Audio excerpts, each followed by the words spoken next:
Well, good evening, YouTube. Good evening, Rumble. Happy Friday. How's everyone doing? Have you had a good week? Done anything fun? Anything boring? Anything exciting?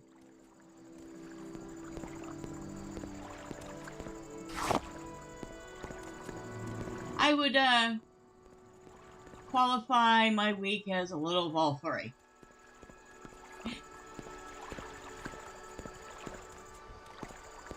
And now, tonight, of course, we're going to continue. Hello, Nordic.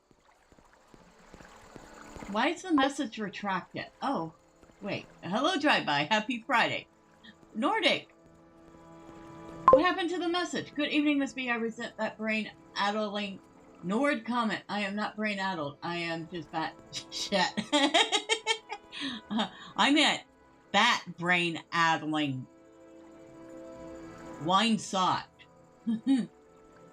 Not you, and certainly not our Nord paladin.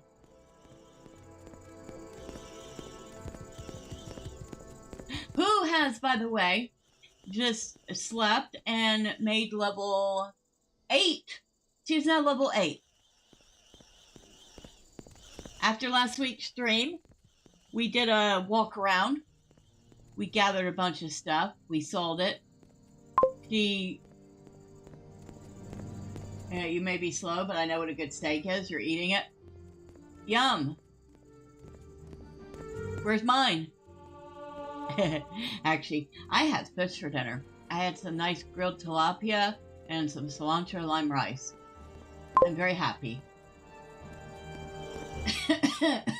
How are you this evening, Miss B? Drive-By, that is a party foul. Where's my steak?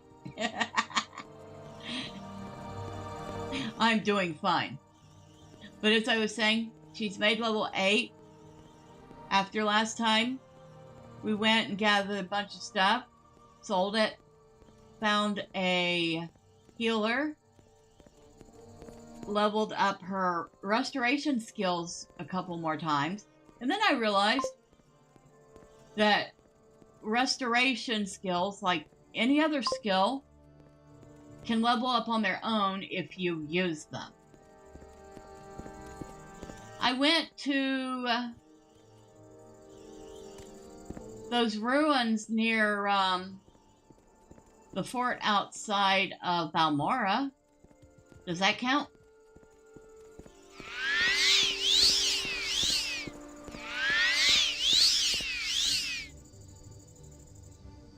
But at any rate, I have been since practicing her restoration.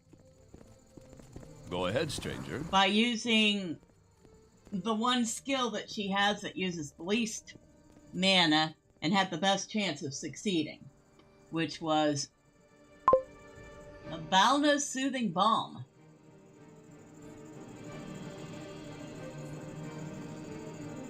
Sort of, but I'm going to say no, you need to do Dungeon Delve. You will get lots of practice of your skills. Okay. But by practicing this one little bitty restoration skill, she has now made it up to 30 on restoration.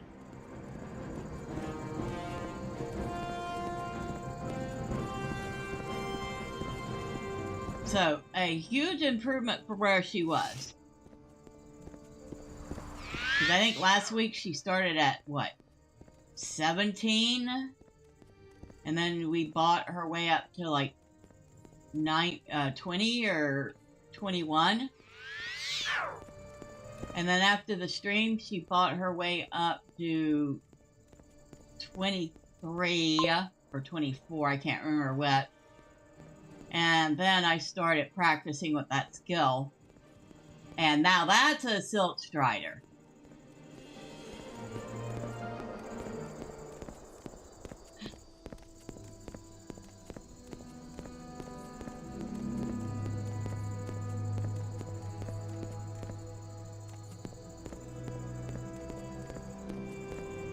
And through using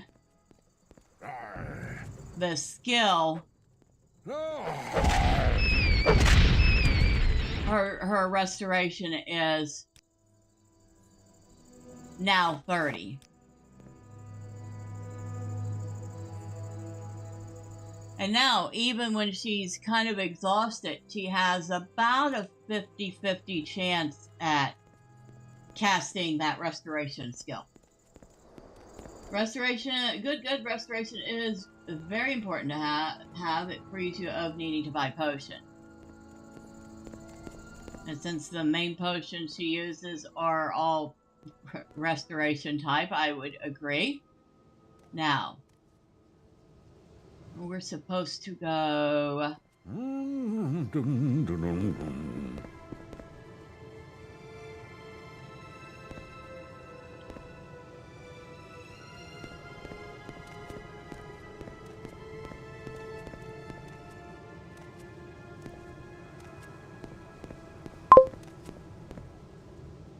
we're all supposed to go and start Nord's humming. Well, he doesn't know which way to go any more than I do.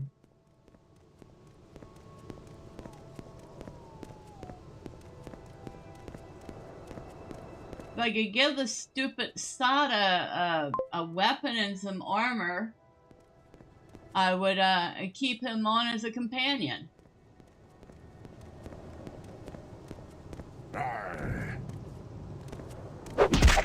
Oh.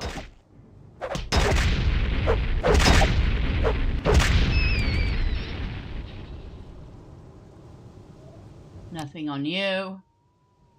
And it does not look like you put anything on me. Good.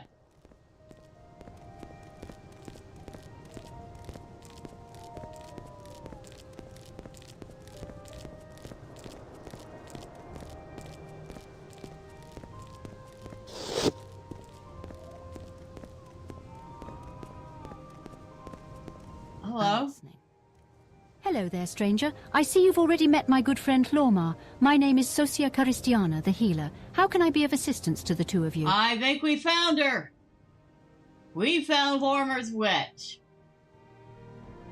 Oh my god. What can you tell me about Hlormar? Ha! A right funny story that one is. The true story, Outlander, is that I took Hlormar on as a traveling companion for protection only for the road to Caldera. Along the way, he was getting entirely too friendly for his own good, to the point where I actually had to cast a sleep spell on him.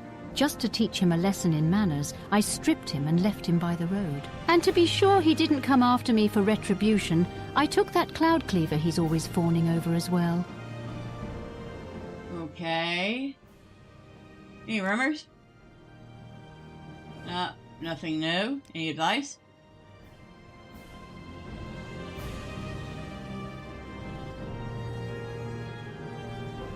Fort Pelagiad, huh? Yagfa?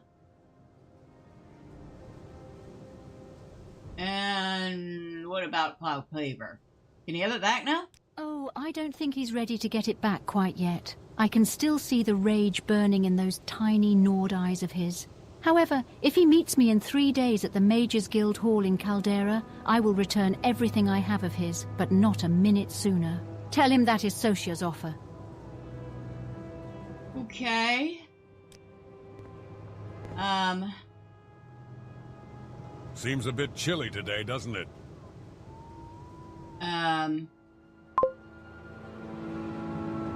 Here's Socia's offer. Well, I'll not be waiting another 3 days to have me bloody axe when it is in the hands of that damned witch. Are you going to help me, friend? Or are you believing the lies spilling out of that witch's face?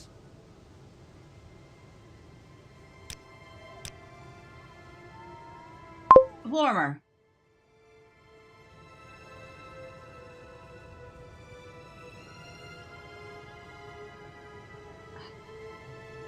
And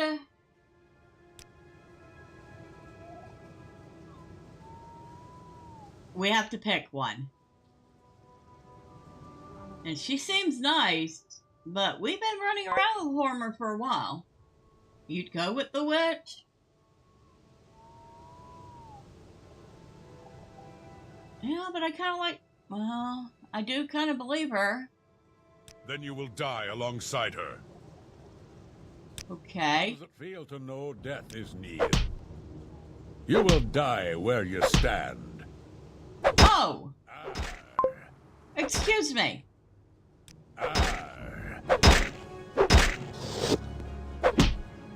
Hey! You're growing weak.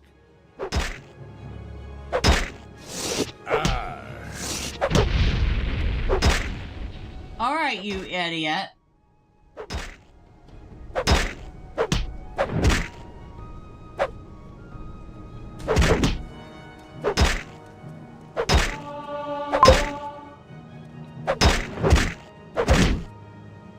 Oh my god.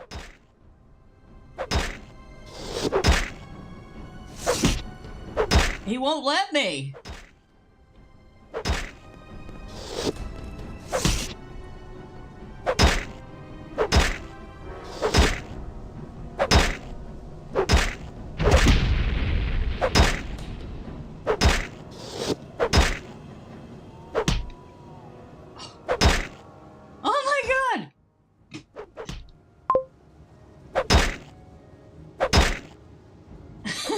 Right? Except now I can't get even turn around to hit him.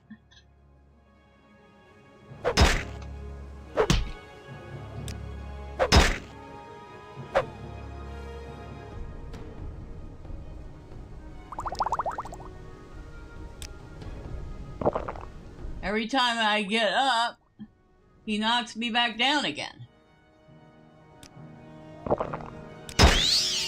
You will die where you stand. How does it feel to know death is near?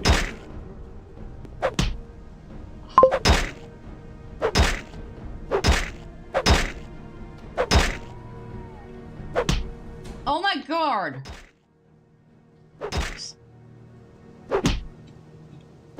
How am I supposed to do anything with this guy?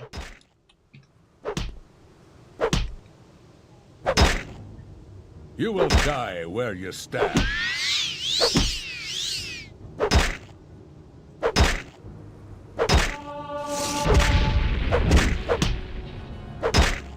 How does it feel to know death is near?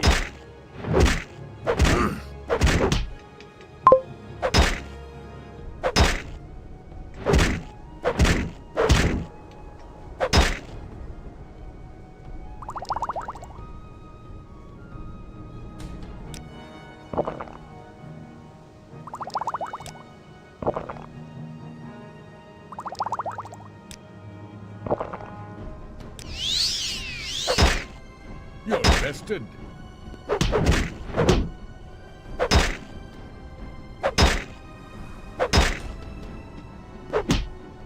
Oh my...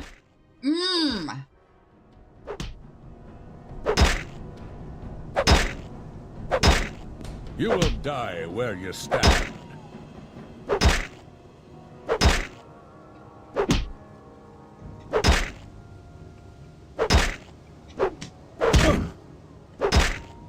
Oh my god. Hlormar, to think I ever trusted you. And now I'm stuck here.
here?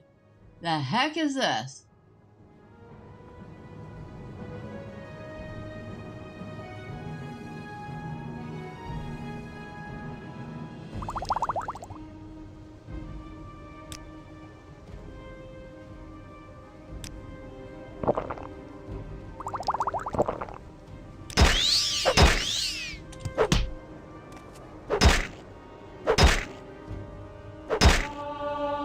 How does it feel to know death is near?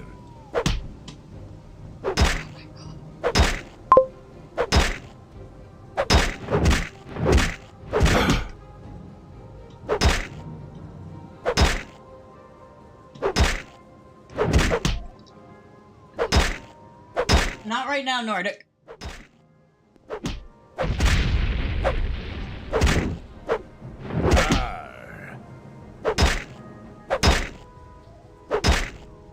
I'll take the jokes afterwards, but right now I'm very frustrated.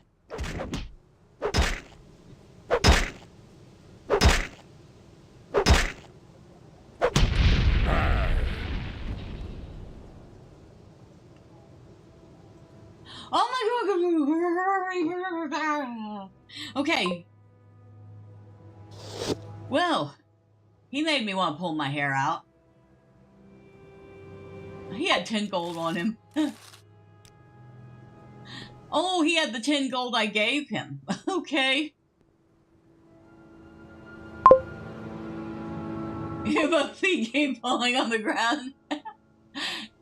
Yes, we did.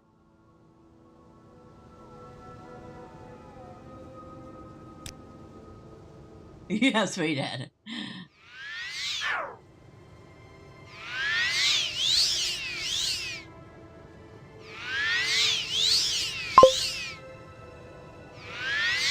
I am. I just want to heal up a little first. I'm listening. What can I do for you? Hlormar turned out to be a little bit of a hothead. I am sorry to hear he is dead, but he was a fool. Such is the way fools meet their end, and I will take Cloudcleaver to one who can handle its power. Okay.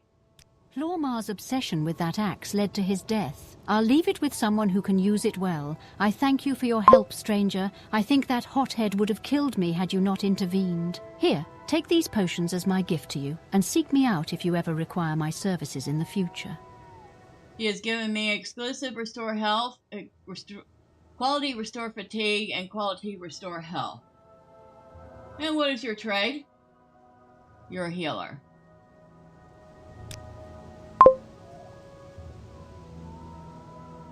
Well, actually, I didn't even make 10 gold. I gave him that 10 gold earlier. Hlormar, dang, you're an idiot. And I was just getting used to having you as a companion. And you turned out to be an absolute moron. Oh well. That was probably the most annoying fight we've ever had. But we survived it. How's our restoration? Not very high into the next one.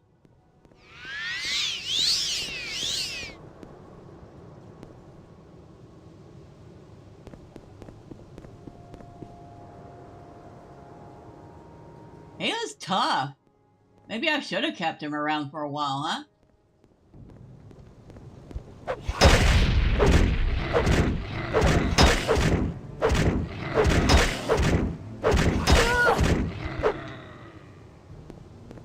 But I guess I'm a little tougher than I thought, because I was actually able to take that on with relatively small challenge.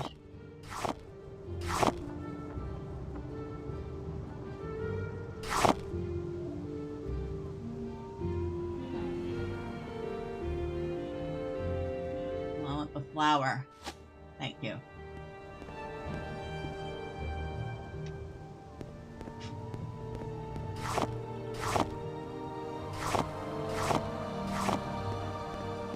Well then.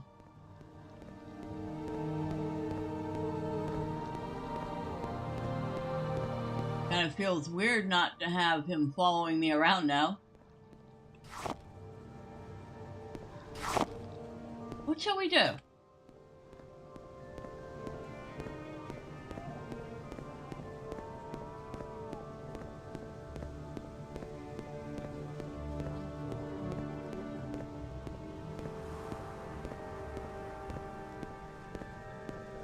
How much? I guess we can wait till we're in town to do that.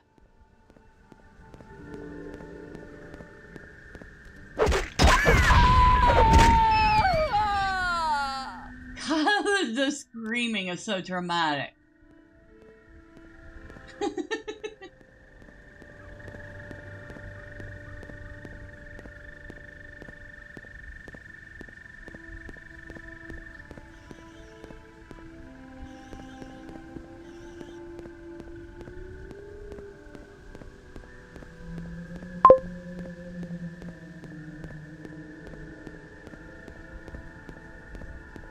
Sounds like someone's fisted her real good. Ouch! You do mean in the face, right? Right?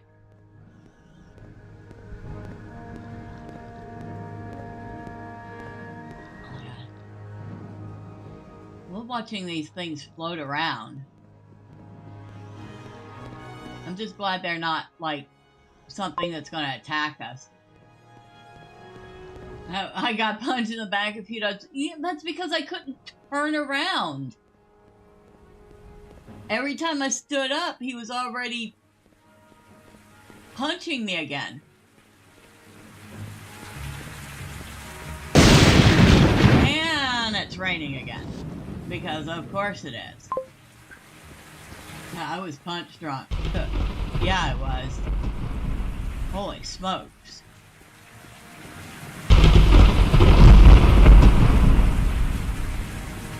Really don't have time for this, so Hello, you. My prices are the best in... Good day to you, Outlander. Can I be of service to you? Just buy my junk. Just buy my junk.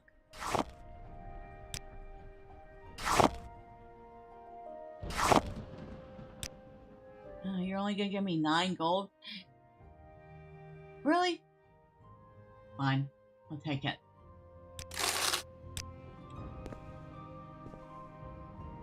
Now, see about doing some repairs, because I was like, I know he's done me some damage.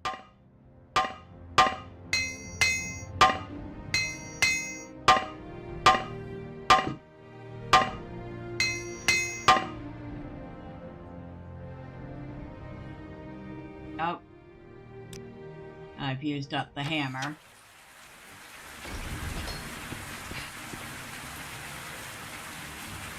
I guess our gear's not in too horrible a shape at the moment. We definitely need some more coin, though.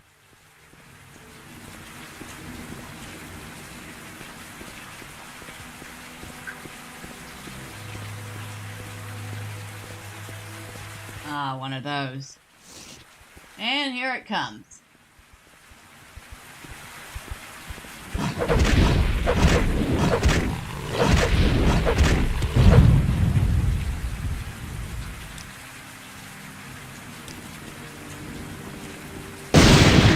Okay, no, it did not put any diseases on me, so that's good.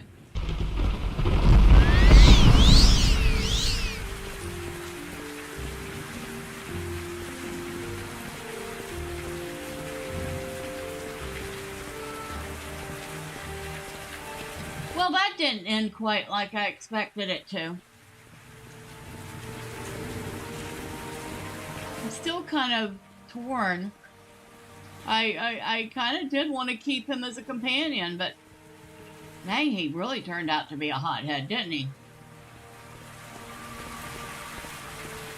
Couldn't wait 3 whole days to get his axe back. Had to go attack me.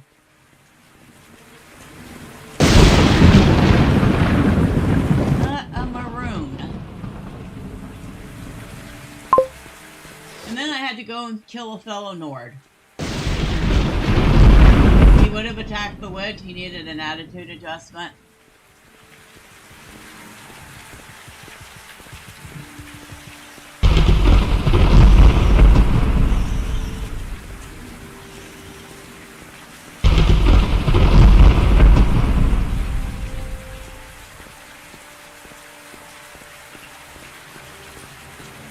Yeah, I kind of wish that kind of attitude adjustment hadn't included killing him.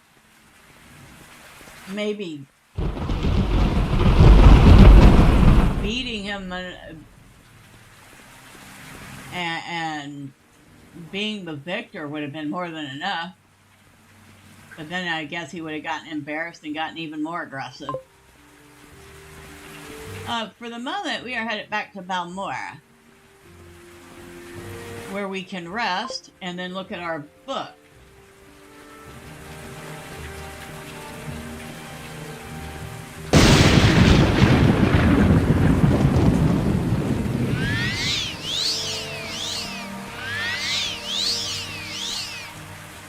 Going 32%.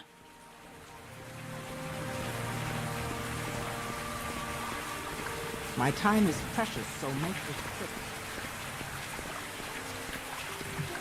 Although I don't know if it's time to sleep yet.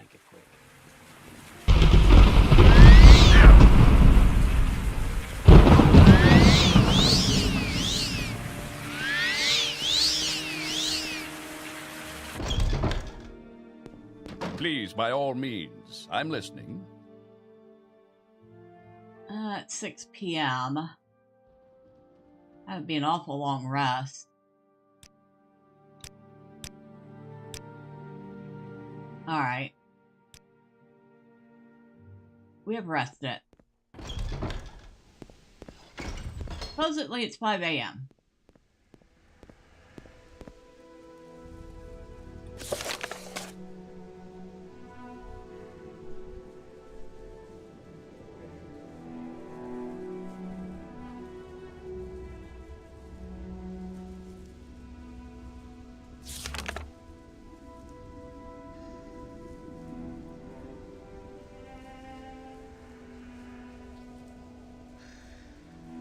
Oh yeah, I even went back to Saint Denis and found Forgoth's gold.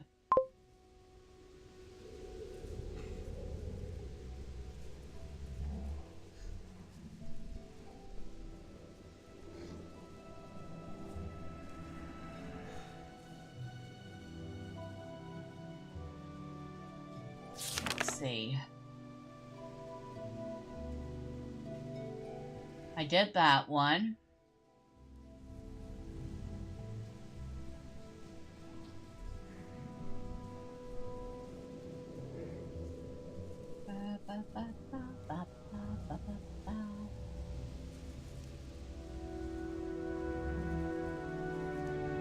Huh.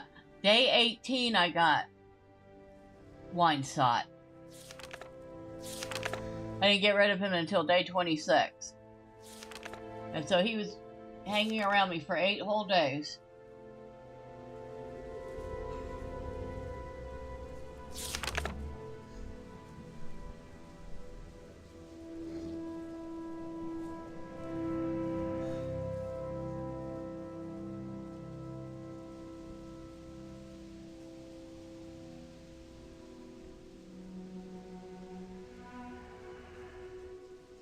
A bandit who is a crossing traveler somewhere near Hlormar.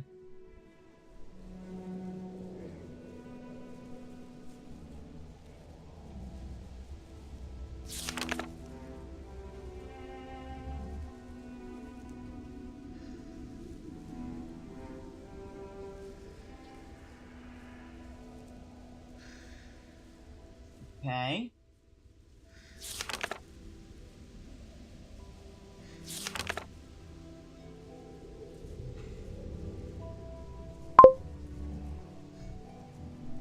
Follow the river time.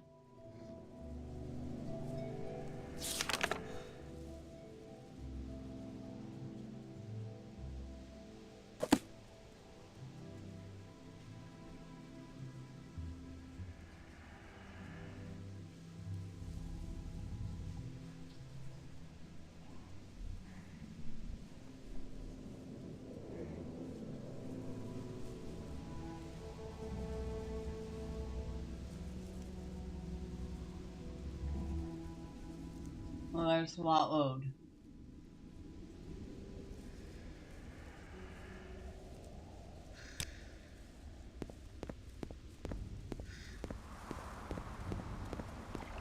ahead.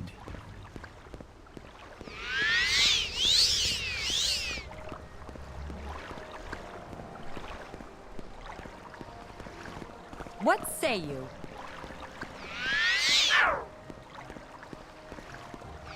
What say me, My huh? time is precious, so make it quick. Blah, blah, blah, blah, blah, blah, blah.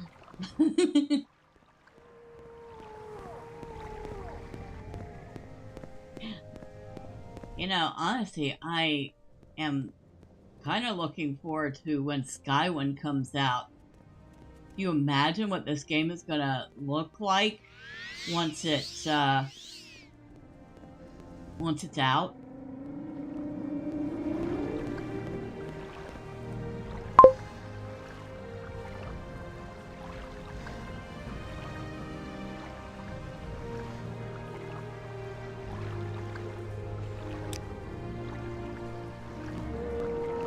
Never knows how they complain about having things to do, yet the NPCs mostly stand around doing nothing. I mean,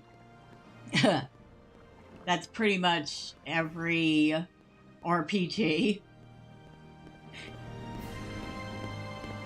But yeah.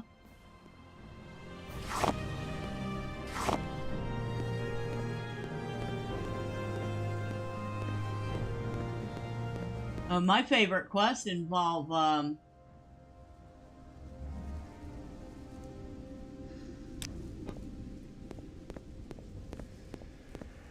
when characters will say, deliver this message for me, and the person they need the message delivered to is literally within shouting range of the person that wants it delivered.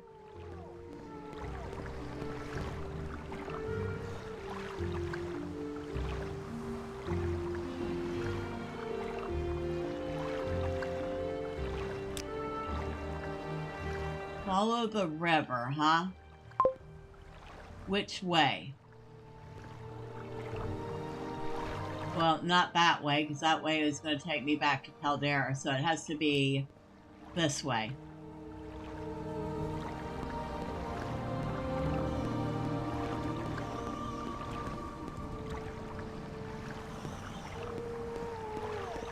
Alright.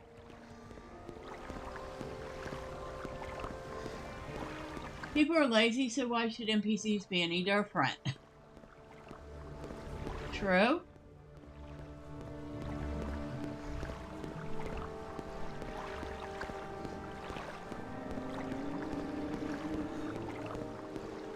We're looking for a bandit.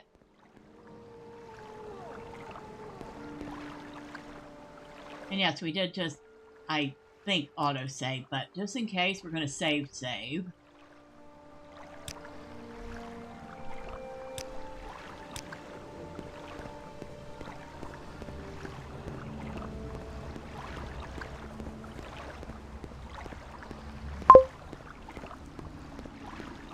I am not the bandit you say. Well, I hope not. Pretty sure you have indicated that you are of the masculine variety. It sounds like the bandit is the feminine variety.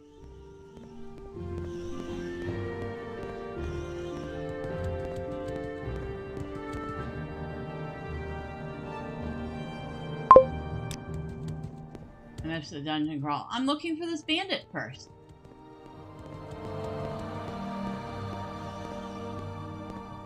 And besides, I think the guy that I took the quest for to go into that ruins might have a key for me to continue into that ruins some more. He said she was along the road. Although, road is kind of a misnomer here. There's not much of a road here.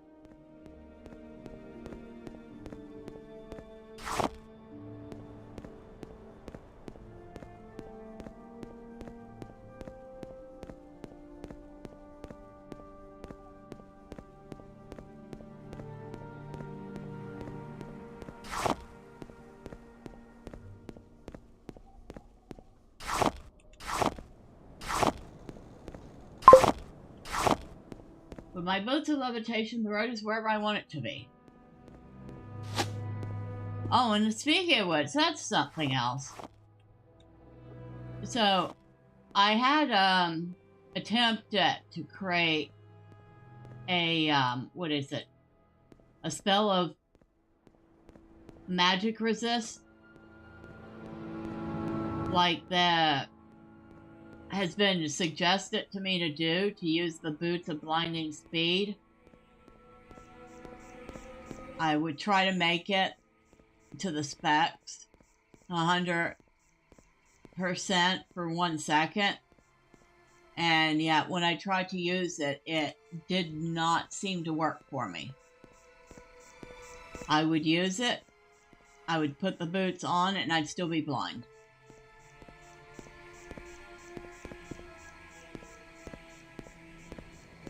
So I would reload the save from before I spent the money to make the spell, and I would try slight variations and try it again. Nothing. It still wouldn't work.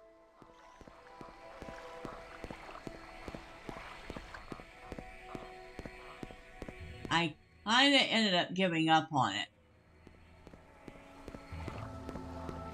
Of course, right now I don't really have the gold to spend on making another one. But yeah, no matter how much I tried, I could not get this spell to work so that I wouldn't be blind every time I put the boots on.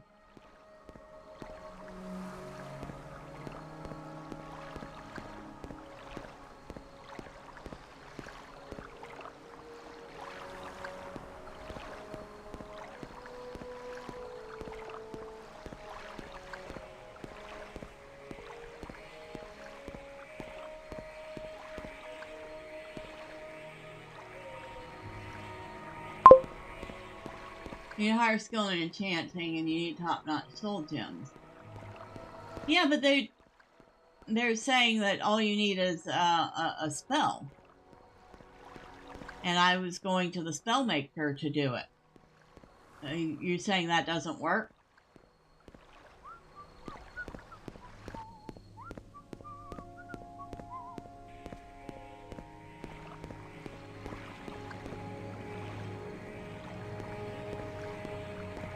I shouldn't have pushed so hard.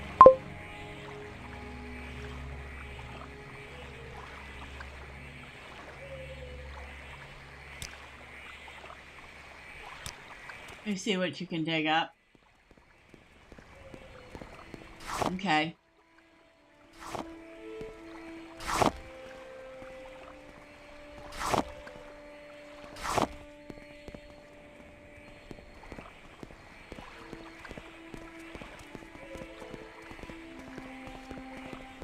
So here's Hlormar.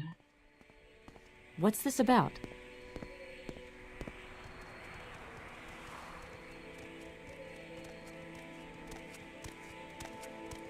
Speak quickly, I see by your outfit that your affairs have prospered. Can I help you? This is just a little fishing village on the Bitter Coast. A rough track along the River Odai connects HLA Ode with the town of Balmora across the hills to the northeast. And you can get a ship to Ghnar Mok.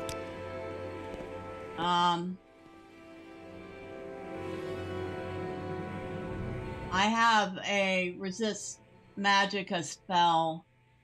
It's only a 10% for 5 seconds, but yes, I have one.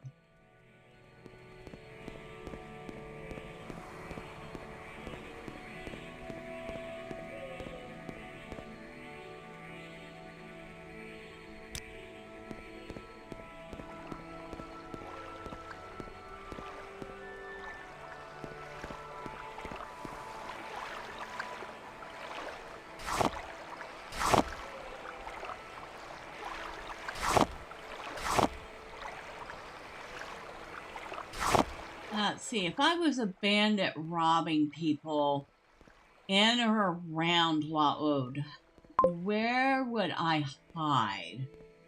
Go to the High Elf in Balmora's Mage Guild and make a custom spell up to 100% resistance for 1 second. It should work.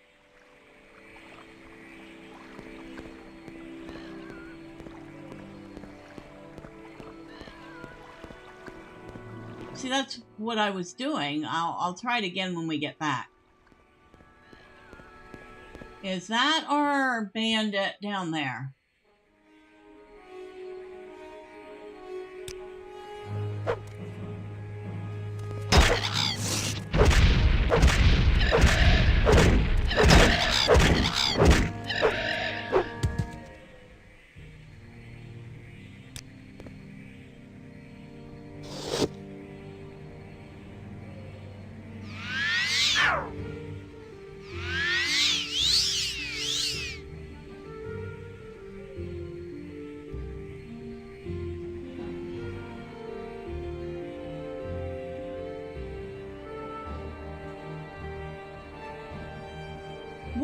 What is ZV intervention? I have forgotten.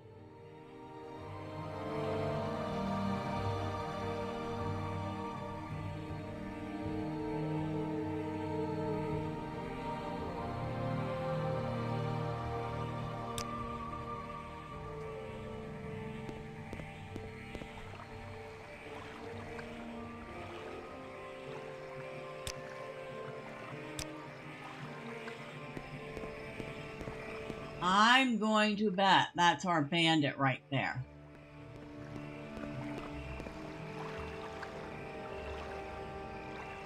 Greetings. You should take care while in these parts. There are murderous outlaws about. No telling what might happen to an unwary traveler. Transfer to the nearest tribunal location. Oh yes, these are dangerous times. They'll rob you blind and cut your throat without giving it a second thought. It's a bad idea to carry anything of value on your person. In fact, it's probably best if you give me that gold of yours. 0.100 septums, perhaps? I think you'll find the way less dangerous if you do. It seemed a small...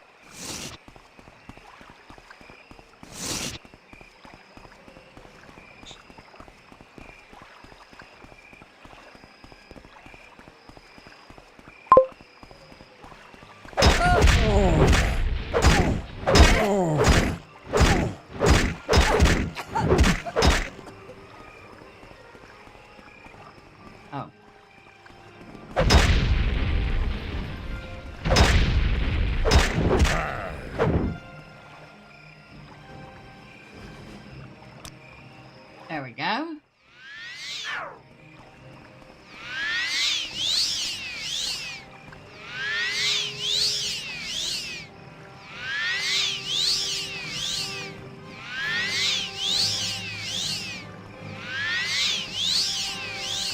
I don't know what's more ridiculous.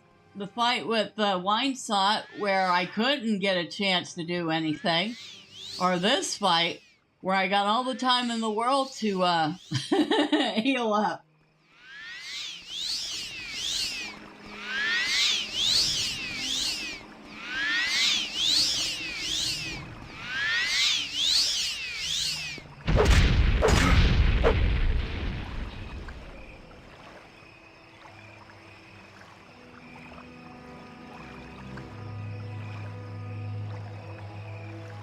A Nordic battle axe, huh? Well, it's worth something.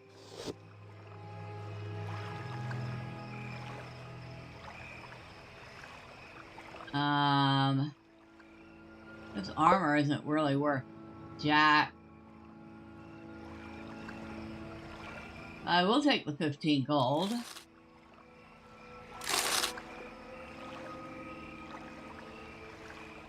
Yeah, his armor isn't worth anything. 2, 3.5, 12.5, 18.5. Add another almost 19 pounds of weight on me that I don't want. Wonder if that was the bandit that, it had to be.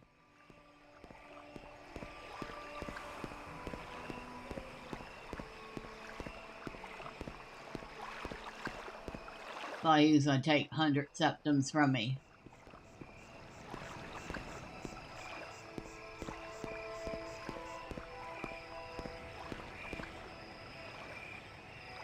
Dude just had himself a very bad day, didn't he?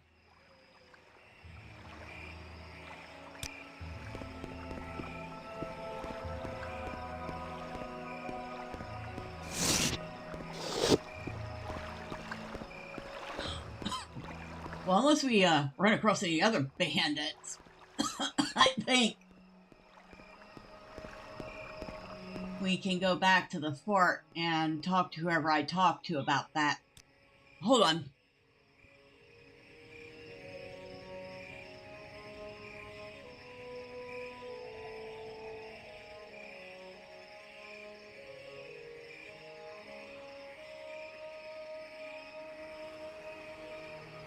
And maybe not try choking and gagging in the process, right?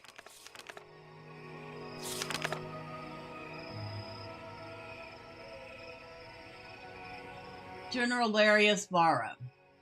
That's who I need to talk to. Larius Varro. You see that dog floating in midair over there? The monsters in the game are learning levitation. That's probably not a good thing.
Actually, I think the last time I tried to take that route to Caldera, or not Caldera, Balmora, I found I couldn't, really.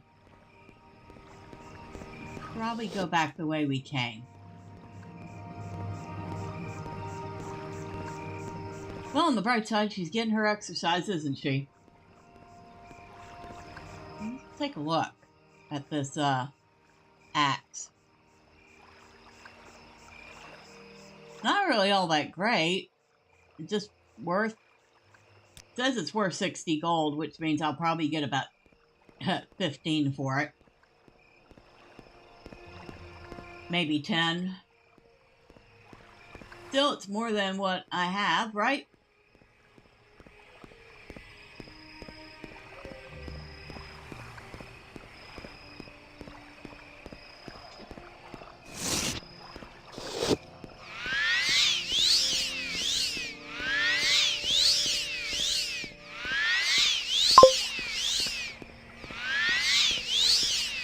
Oh, I was looking at that axe that I picked up. I said it didn't seem like it was worth much. It's a two-handed Nordic battle axe, 1 to 30 chop, 1 to 30 slash, 1 to 4 thrust, with a 5 enchant capacity. Weighs 30 pounds, and it says it's worth like 60 gold, which means I'll probably get between 10 and 15 gold for selling it. But that would be more gold than I have currently.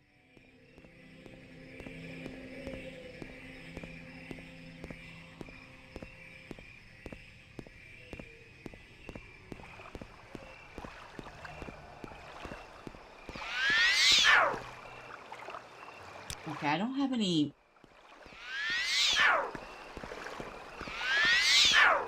pet. Yeah, when I start failing the skill that many times, it usually means I'm tired. Okay, I've gotten those already. Oh, restoration has increased to 31, and my willpower has increased to 58. So, woohoo! And woohoo!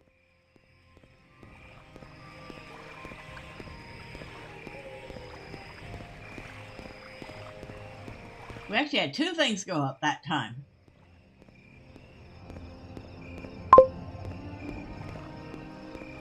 Increasing stats and skills is a good thing, yeah?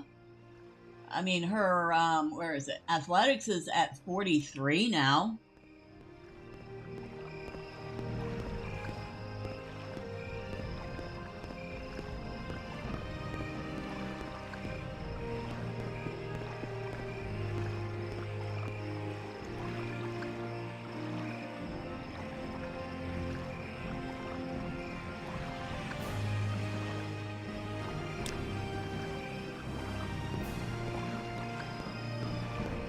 How did we get here?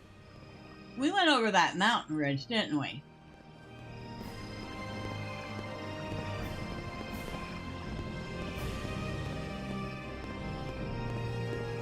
I feel like we did.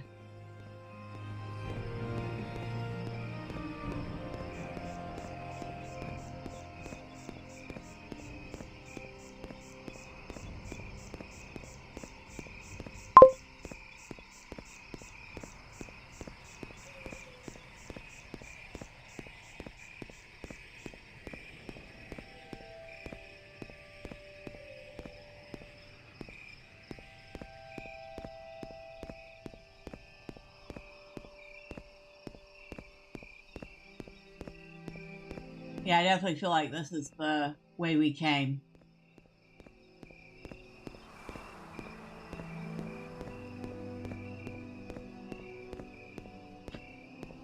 As I said, it felt like a road, but not a road.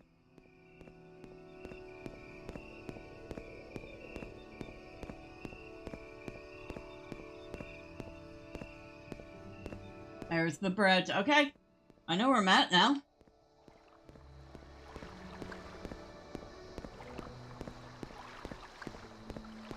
I'm actually starting to recognize some landmarks, even if they are something as simple as a bridge.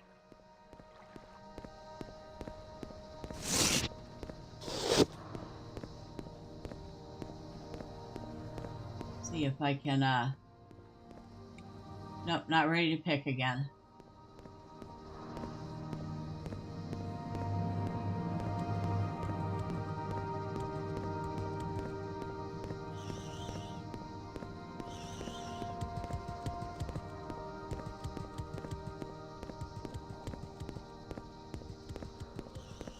I love how you think you have something you could pick and you get close enough to it and they disappear and you're like, oh, I've already picked those. You're like, darn it.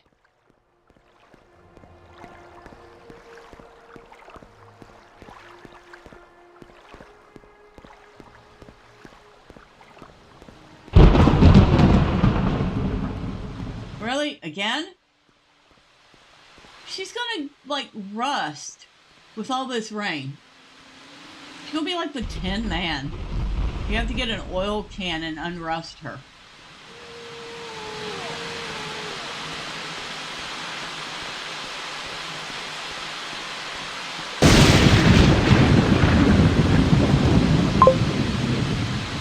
You love when it rains?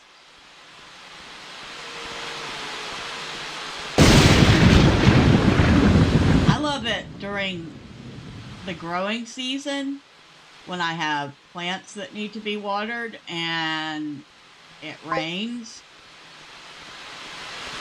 Then, yeah, and I've turned it down too. Then I, don't have to water that day.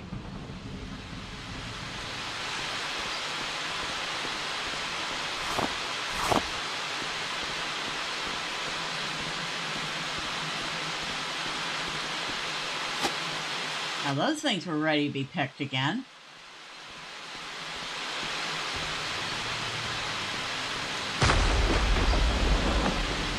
I need to find... I'll recognize his name. It's like Lazarus Varro.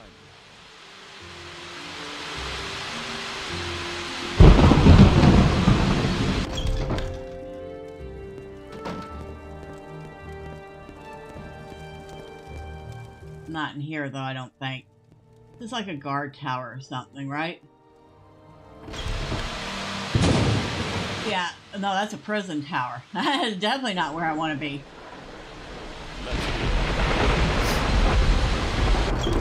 Here's where I want to be.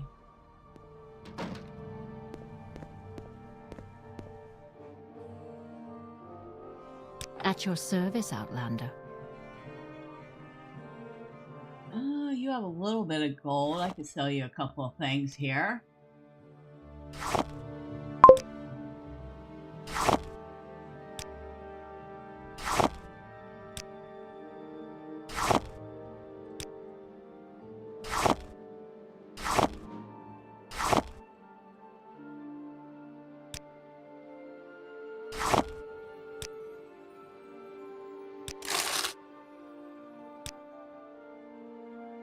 You heard the accommodations are nice. Rad Hard Heart. Earthing.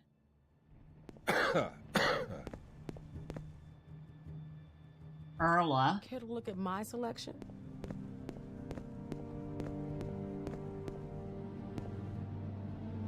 Nope, not you.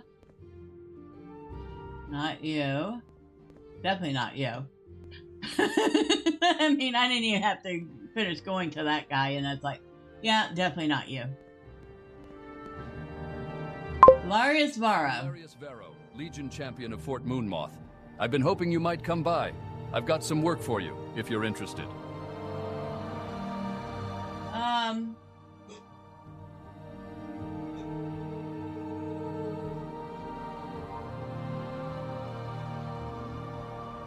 Careless travelers. Ah, I see you ran into that rogue Fjol. Shame you weren't able to bring him back here alive, but not much of one. You have my thanks and this reward. Okay, he gave me 100 gold for that. A friend of a friend who once had a shady dealing with a cousin of mine said that particular prison tower was top-notch.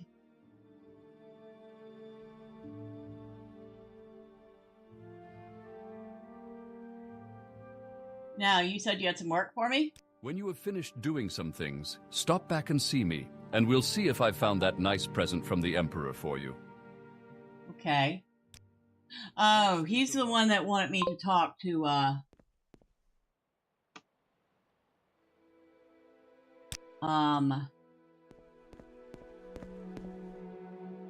Hail, Outlander. I've great prices for you today.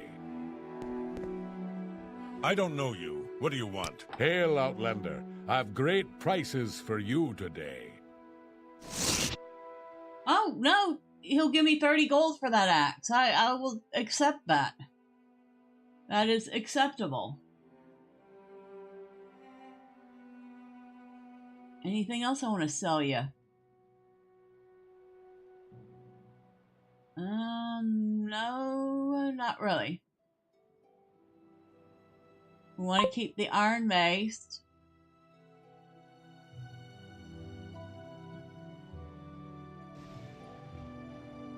Oh, that's it.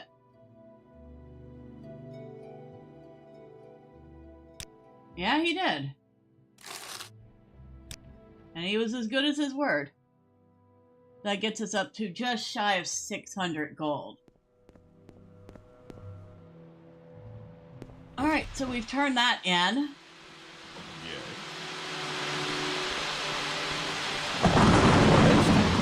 Now, I'm going to do something real quick.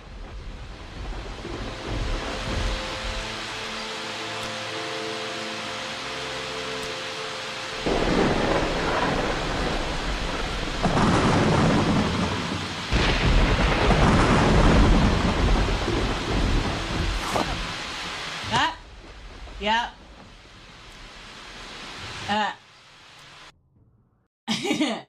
Okay, you can't take anything from those. That's what I wanted to find out. I took the most innocuous thing too, some scuttle.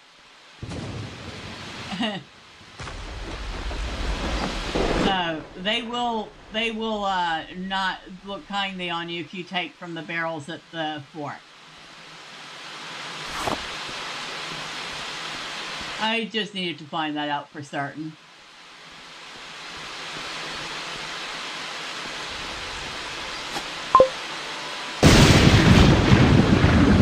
The Legion will sort you out real fast. Yeah, they were going to.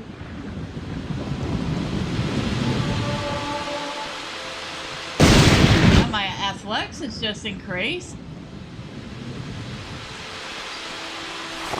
Something else too. Something increased to 55. What was it? Speed.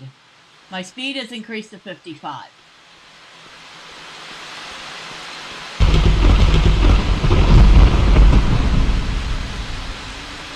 I don't know, but it doesn't seem like she's moving that much faster.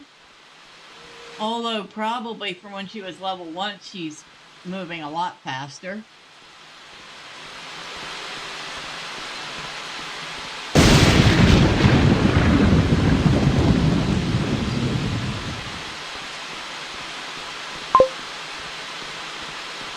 She's moving a lot faster than she was earlier on.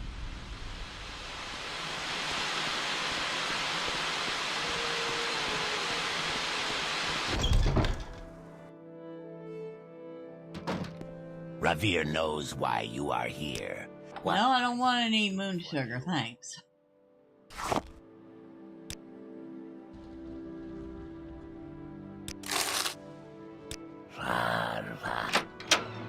Only 1 gold for that. Oh, well.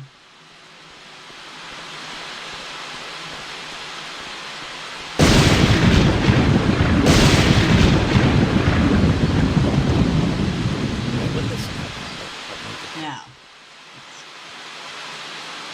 let's go here.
Hlormar Fighters Guild. Hasfet and Tabalus. Speak, traveler.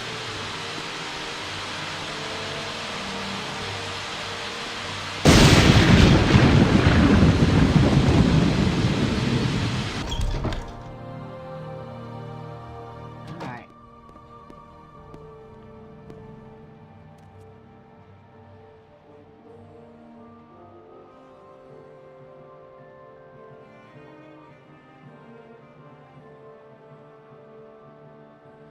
I have what you want to know. How much do you have? Okay. Standard restore health potions. Cheap restore health. I should probably grab the fatigue potions.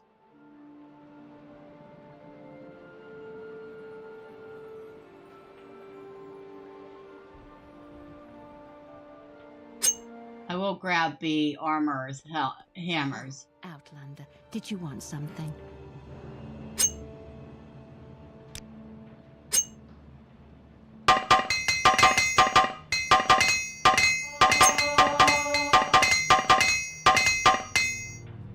Okay. Our gear's repaired, and we still have 8 and a little bit of a hammer left. You've got my ear, let's hear it. Okay, you're not the one I need to talk to. Yeah, I had run out. Ah, you're Hasfat. Hello again. What do you want?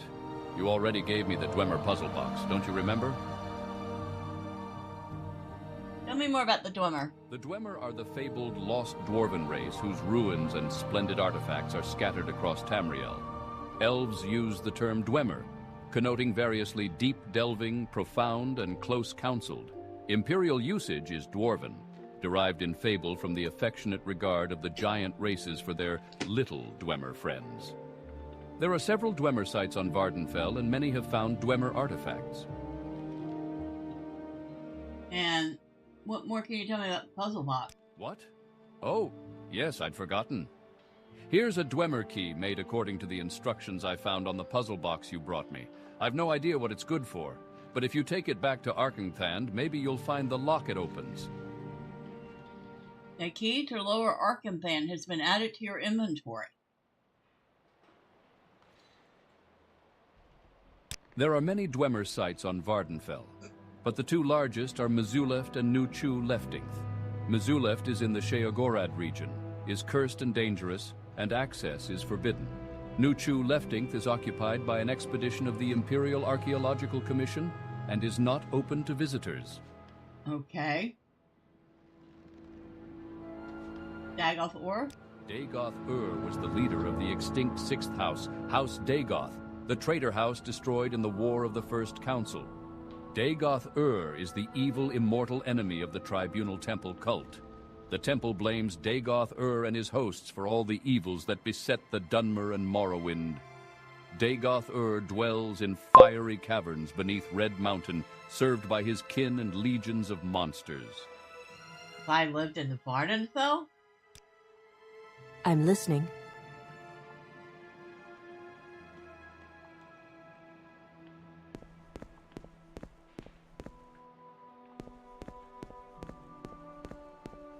I would probably deal in rare books and scrolls, honestly.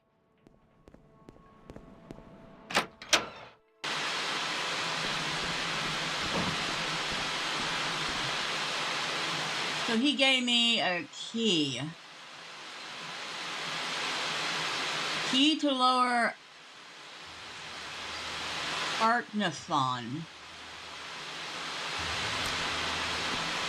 I probably completely butchered the pronunciation of that. Beneath Red Mountain, Lord Dagoth sleeps, but when he wakes, we all shall rise, and the dust will blow away. Serve your Lord, Dagoth Ur, the Sixth House has risen, and Dagoth Ur is its glory. I meant if you lived in the Elder Scroll world, what would you do? You would still say rare bookseller? Yes. I'd probably have a shop with rare books and scrolls and maybe the occasional gem or other artifact.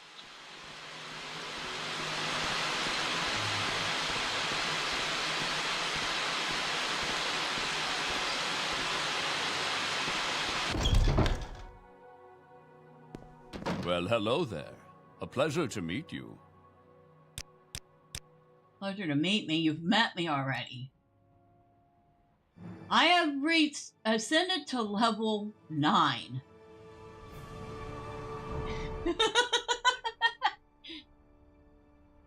Well, we're definitely putting a point in endurance because we'll get a double on that. Now for the other 2 points,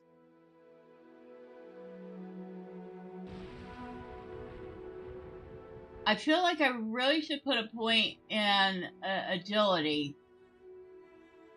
I need some more points in agility to increase my ability to block. So that's probably going to be important. Because right now, I'm capped in my ability to block because my agility is low.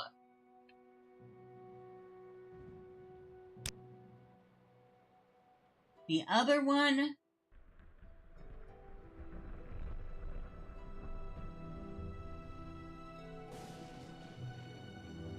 I could do a point in intelligence, get my magicka up a little bit. Would probably be real useful, especially for healing spells and stuff. Or I could put a point into personality.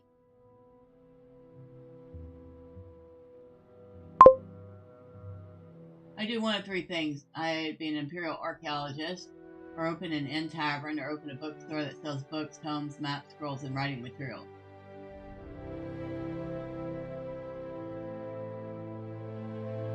Is that why you were surprised by my answer?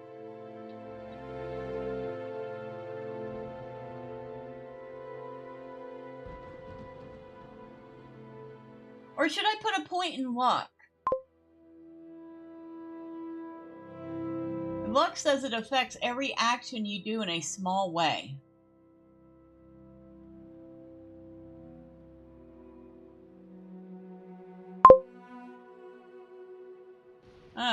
Which one would you choose between personality and luck? Or intelligence?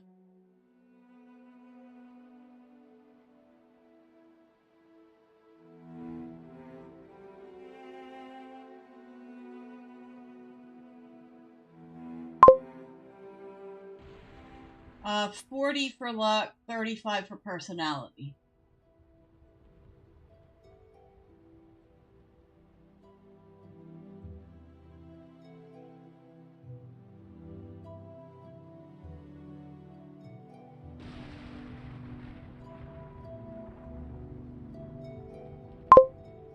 Personality? Okay. Alright, so we're putting 1 in endurance, which is actually going to give us 2, because we're going to get a ×2 bonus. 1 in personality, which will raise us to 36. And 1 in agility, which will get us up to 34. And we need to get up past 37 in order to start improving our block again.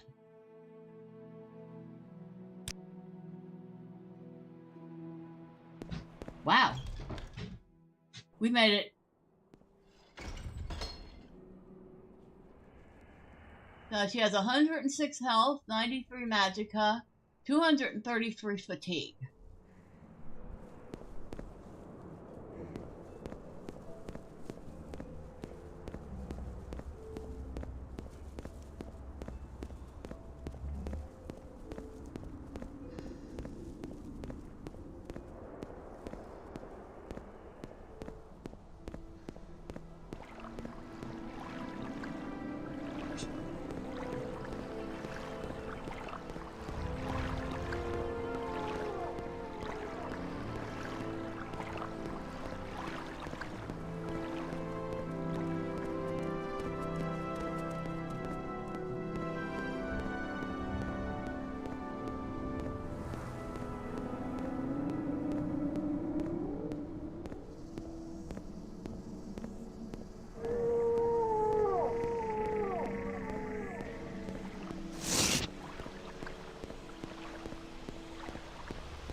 And it's raining again. Because of course it is. It never stops raining.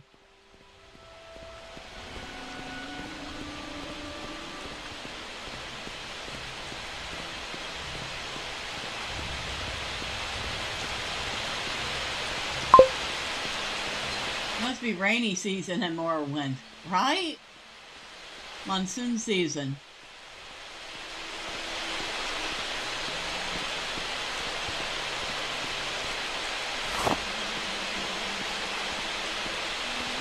Go to the fort real quick.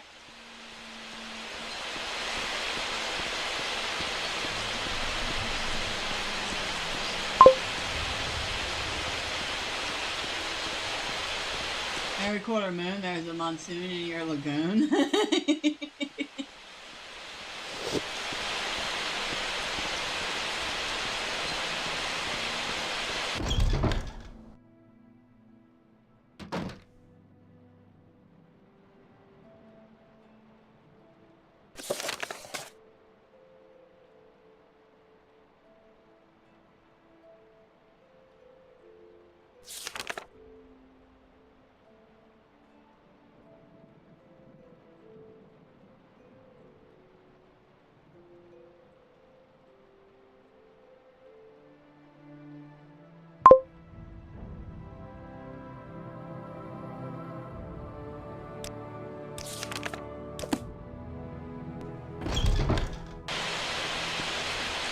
Any time, madam. Alright, and maybe I should actually, like, I don't know, save the game? Before I go running around inside the dungeon?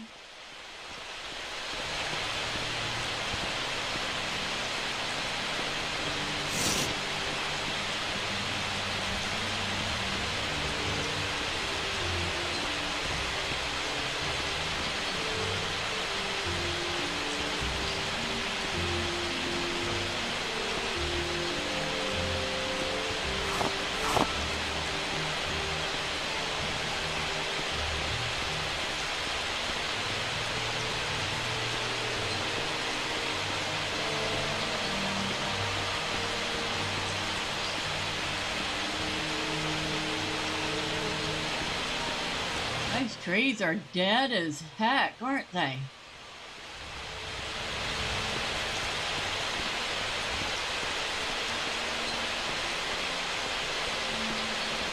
I'll probably have to deal with that. Maybe not. Maybe.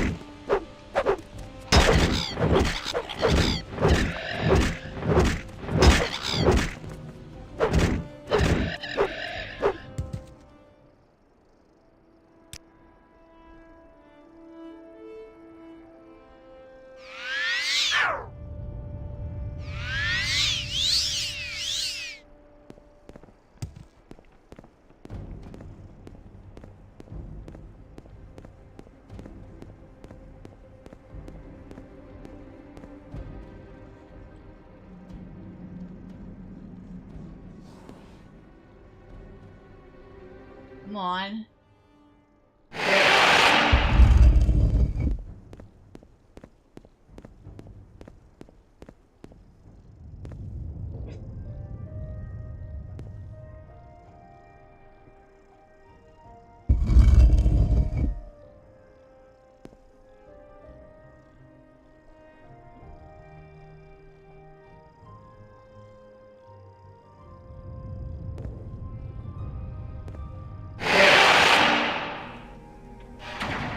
Oh, I forgot. It's kind of dark in here.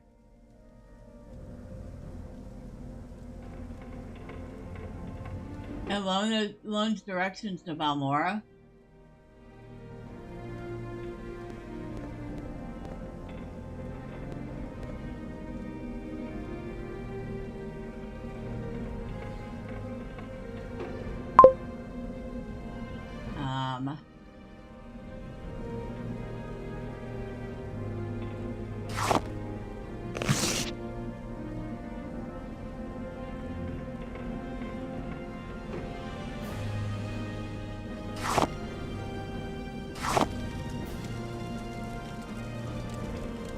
Oh, time to switch to a one-handed weapon. Not her best option, but...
Too bad changing the gamma doesn't work inside buildings, just outside them.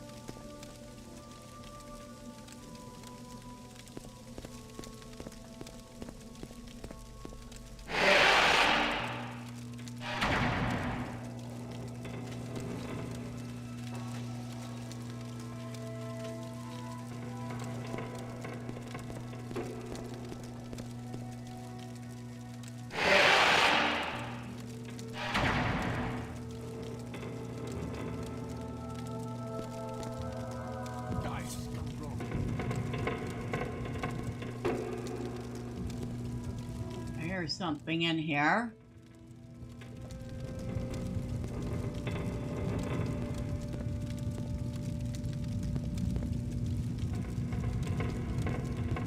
You're mine.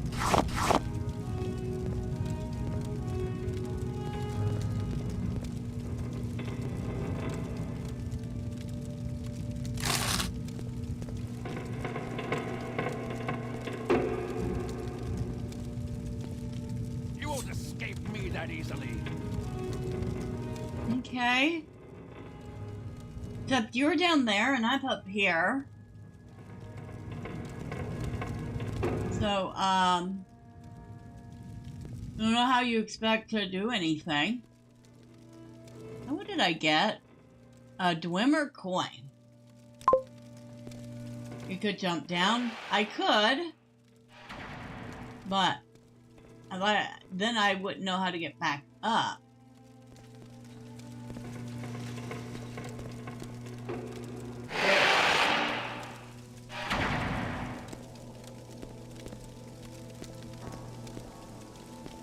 Holy smoke, this place is a maze.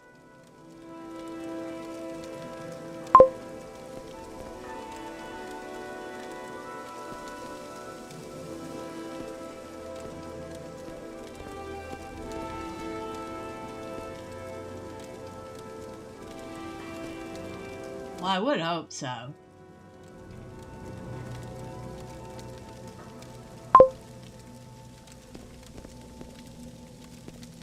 Which door? I mean, there's like 15 of them.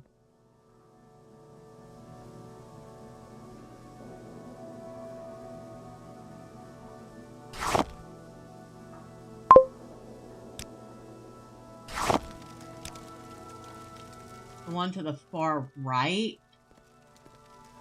This one?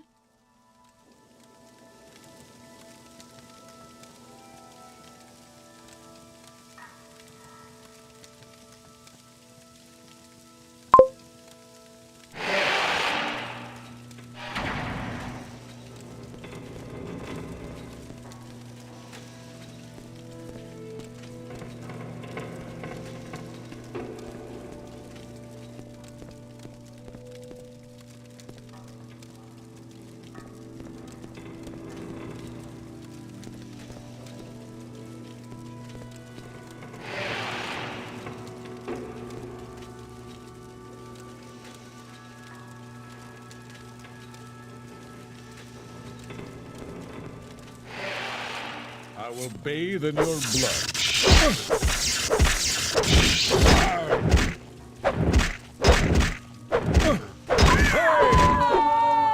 This is fighting.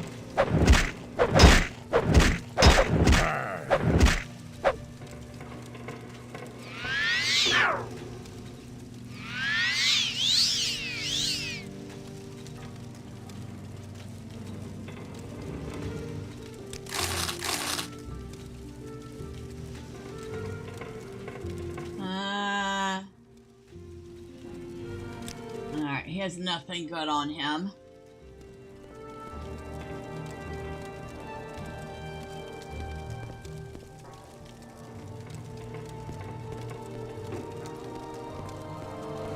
You won't escape me that easily. Ow!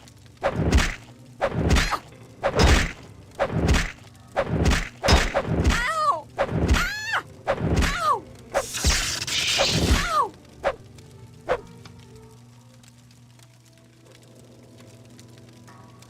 I don't get paid very well for this job. Iron Tonto.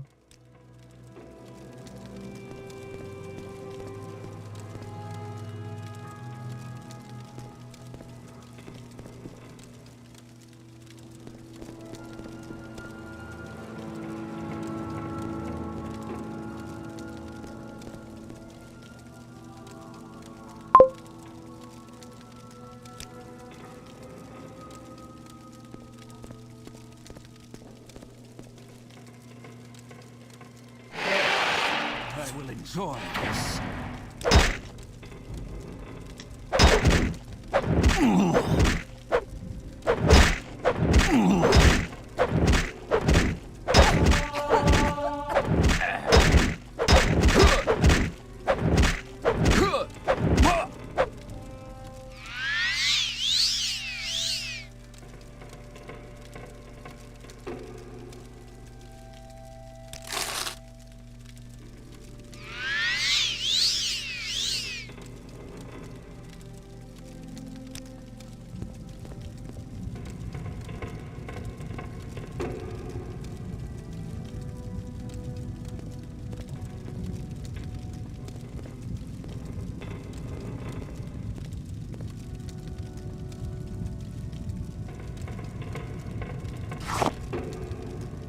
Dwemer gear. But I can't because it's too heavy.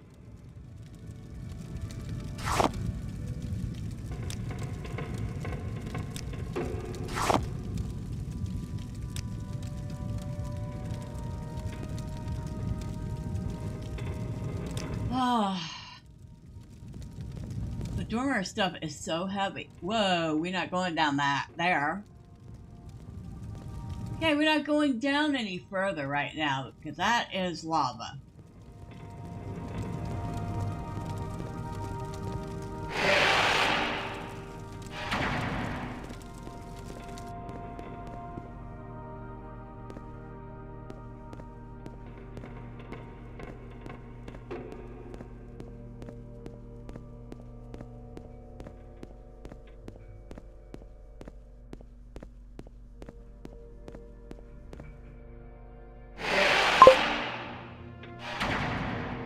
Oh, you're right. Thank you.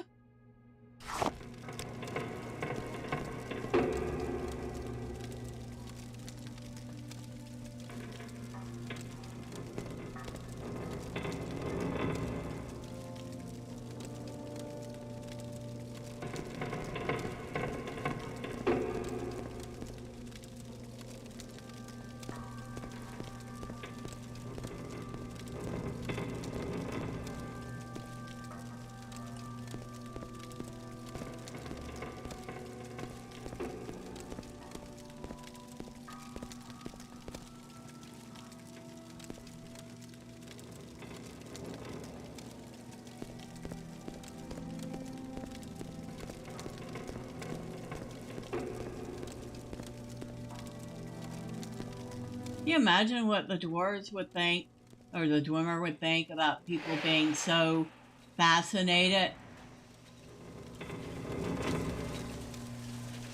To the death!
Well,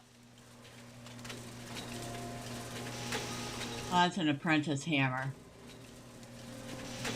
We have better hammers. More of these Dwemer gears, which are just way too heavy to pick up. A Dance in Fire Chapter 4.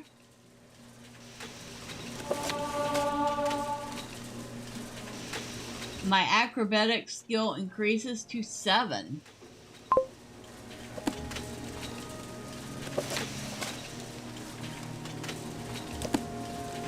I can't pick it up.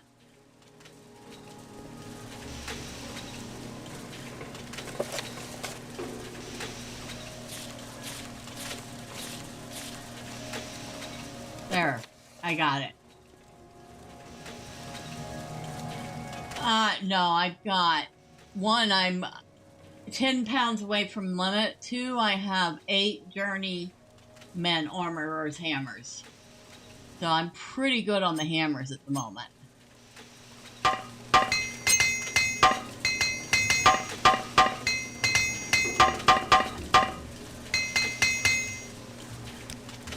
even after all that's repairs, I still have 7 plus a tiny bit.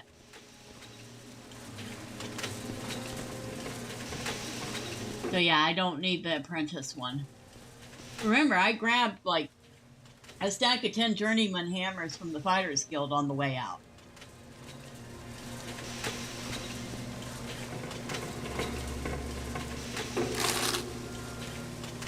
Well, I've not gotten a ton here. I did find 2 diamonds.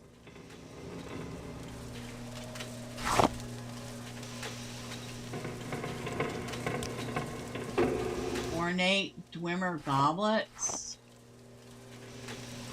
Okay, we are full. We cannot pick up anything else.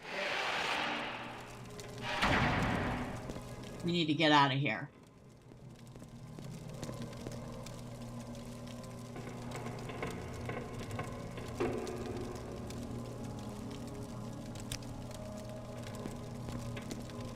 And that's going to be the fun part.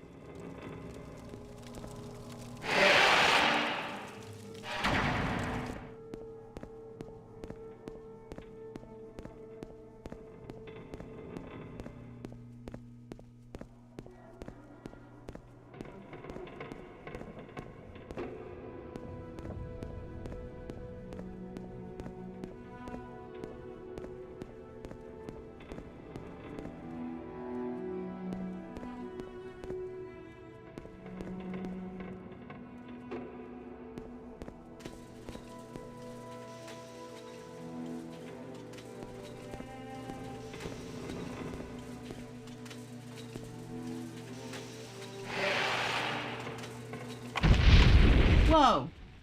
Ouch.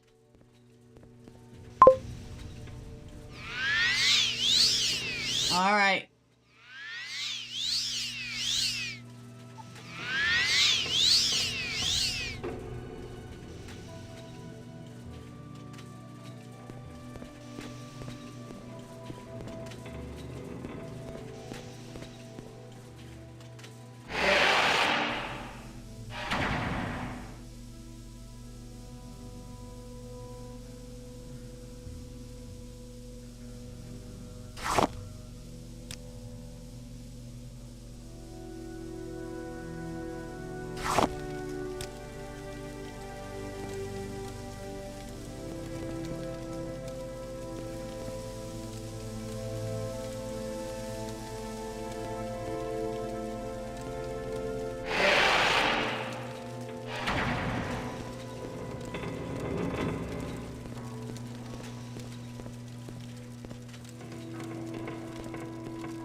see.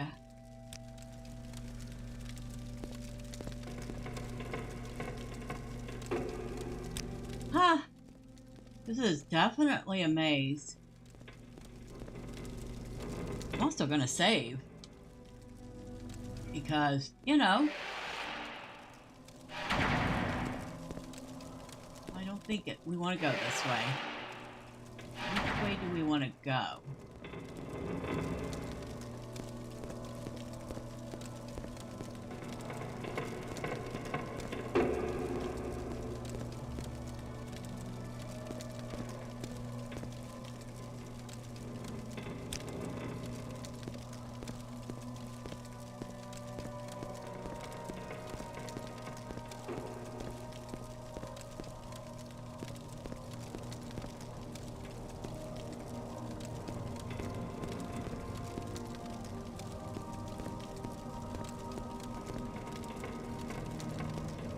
Nope, not that way.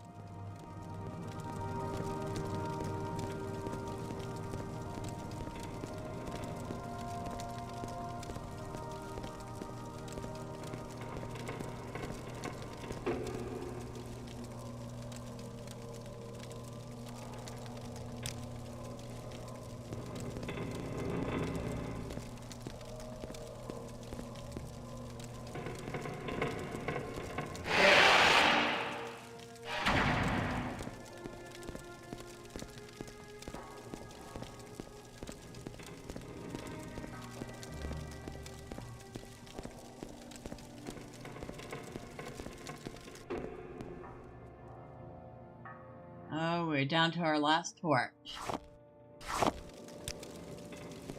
Not good. Okay, we've been there.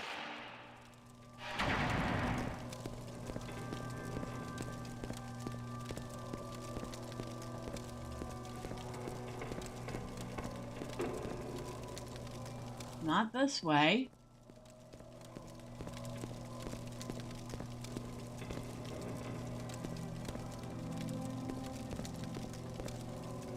Oh.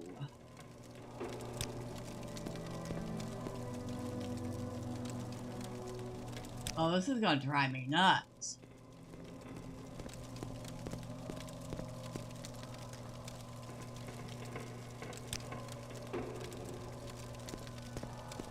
That's where we came from, right?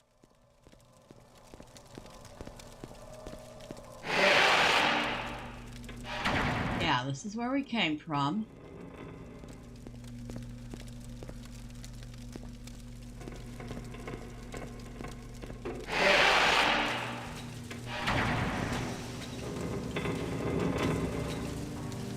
This is where we got the diamonds.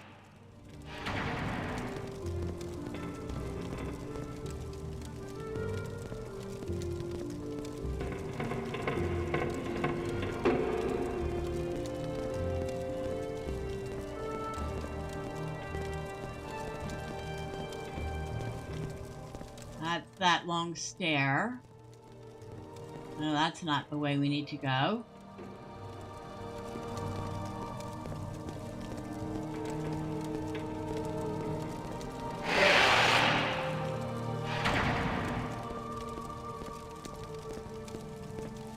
That is definitely not the door.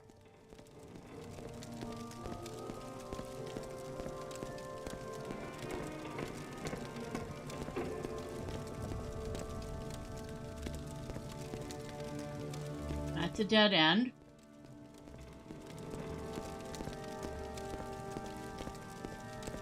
Up here we had just a couple of rooms.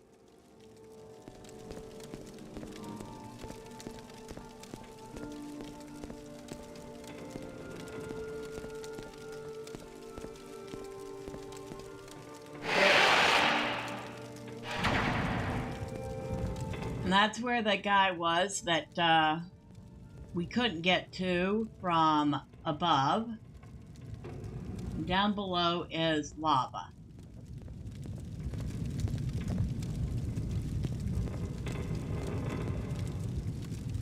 And there's no way to climb up.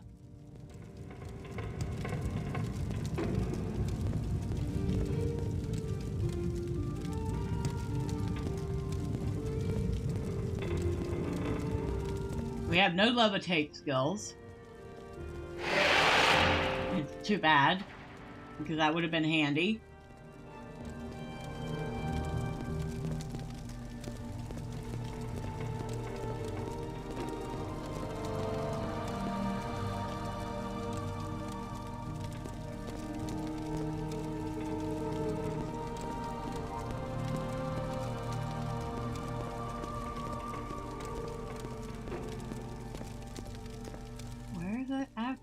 Heck is the exit? And we're out of torches.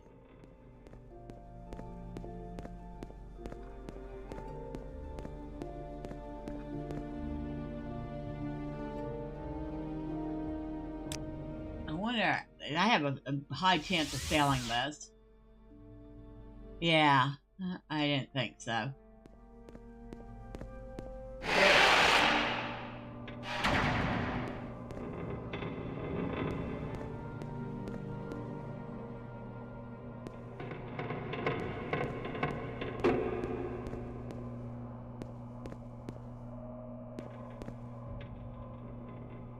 Now I gotta do this in the dark.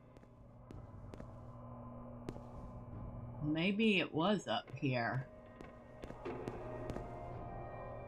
Oh shoot, and I can't see a thing.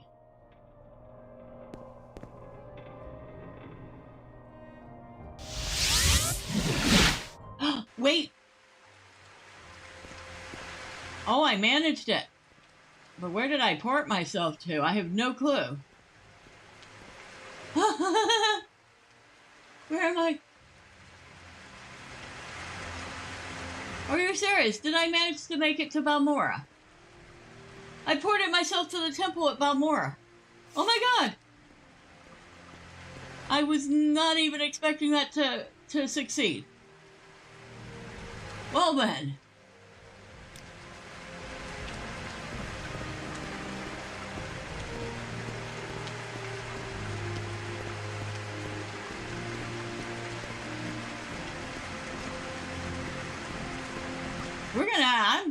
I am definitely gonna have to map that out so I don't get lost again.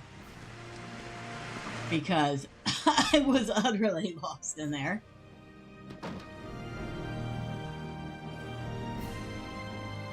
How do you do? I do.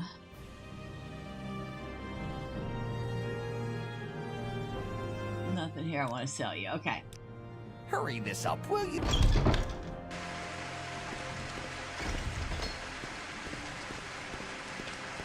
Revere. Revere, my buddy. Revere knows why you are here. Mutsera. Alright. Revere. How would you like to buy some things? You will give me 20 gold for those? Okay, I will take 20 gold. And then you'll give me a little bit more for that bowl.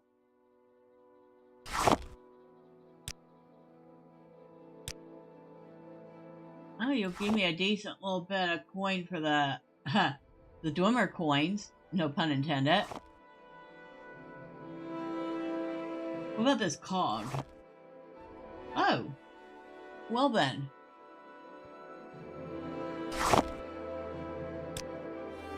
Now, what is this raw glass?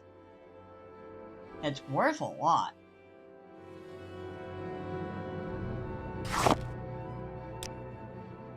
Yeah, it's worth a whole lot.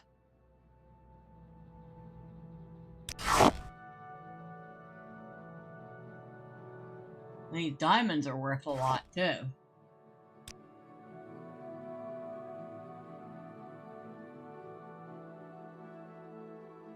So, give you just this stuff for now. That'll give us 121 gold.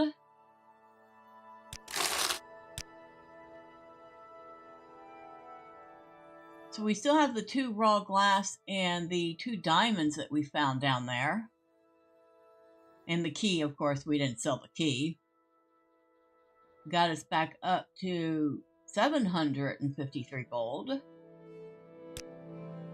Khajiit will make special deal, yes. I bet he will.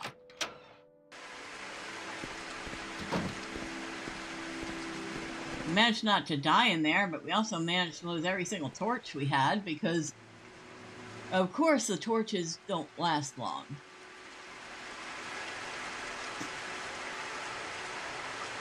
Oh, and we got this book, A Dance in Fire, Chapter 4.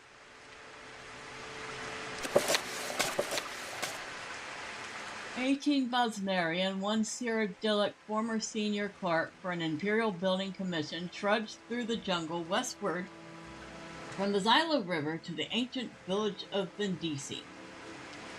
For Decuma Scotti, the jungle was hostile, unfamiliar ground. The enormous vermiculated trees filled the bright morning with darkness and resembled nothing so much as grasping claws bent on impeding their progress. Even the fronds of the low plants quivered with malevolent energy. What was worse, he was not alone in his anxiety. His fellow travelers, the natives who had survived the Khajiit attack on the villages of Grinos and Athe, wore faces of undisguised fear. There was something sentient in the jungle, and not merely the mad, but benevolent indigenous spirits. In his peripheral vision, Scotti could see the shadows of the Khajiit following the refugees, leaping from tree to tree. When he turned to face them, the lithe forms vanished into the gloom, as if they had never been there. But he knew he had seen them, and the Bosmeri saw them too, and quickened their pace.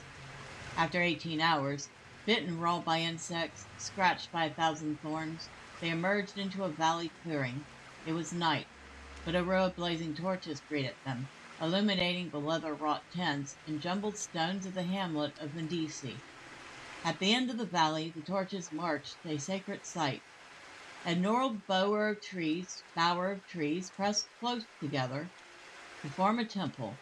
Wordlessly, the Bosmeri walked the torch arcade towards the trees. Scotti followed them. When they reached the solid mass of living wood with only one gaping portal, Scotti could see a dim blue light glowing within.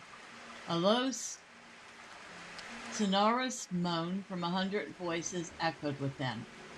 The Bosmeri maiden he had been following held out her hand, stopping him. "You do not understand, but no outsider, not even a friend, may enter," she said. "This is a holy place." Scotti nodded and watched the refugees march into the temple, heads bowed. Their voices joined with the ones within. When the last wood elf had gone inside, Scotti turned his attention back to the village. There must be food to be had somewhere. A tendril of smoke and a faint whiff of roasting venison beyond the torchlight led him. There were 5 Cyrodiils, 2 Bretons, and a Nord. The group gathered around a campfire of glowing white stones, pulling steaming strips of meat from the cadaver of a great stag.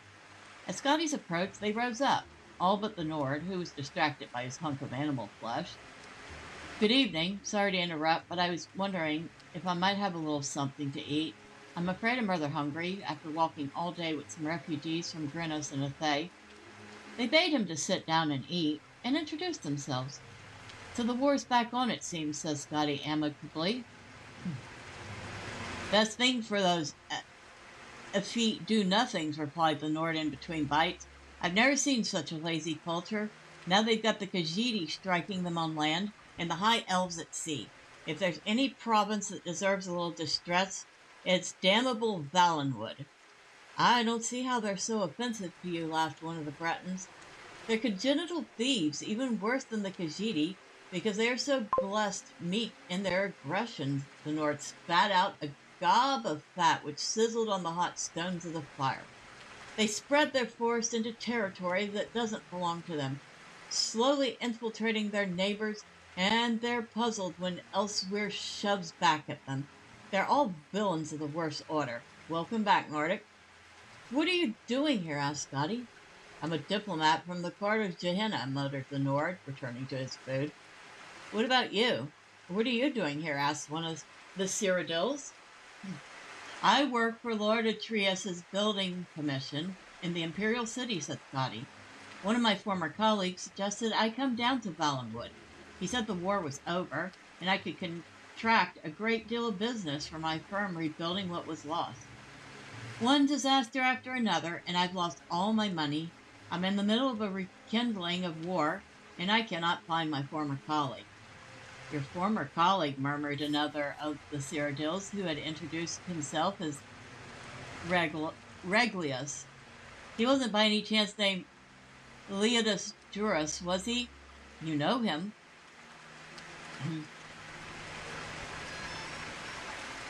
He lured me down to Valenwood in nearly the same exact circumstances, smiled Reglius grimly.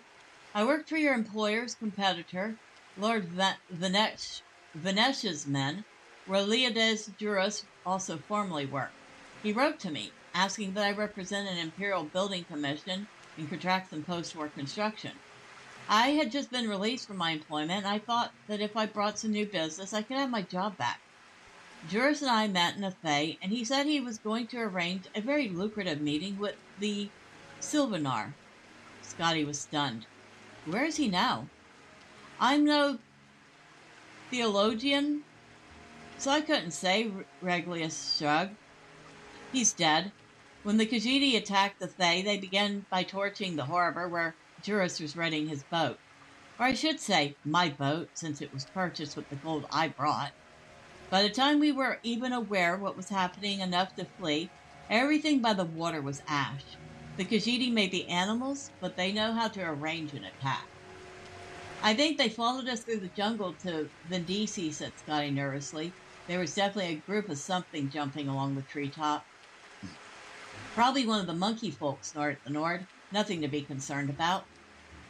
When we first came to Vindisi and the Baz Mary all entered that tree, they were furious, whispering something about unleashing an ancient terror on their enemies, the Breton shivered, remembering.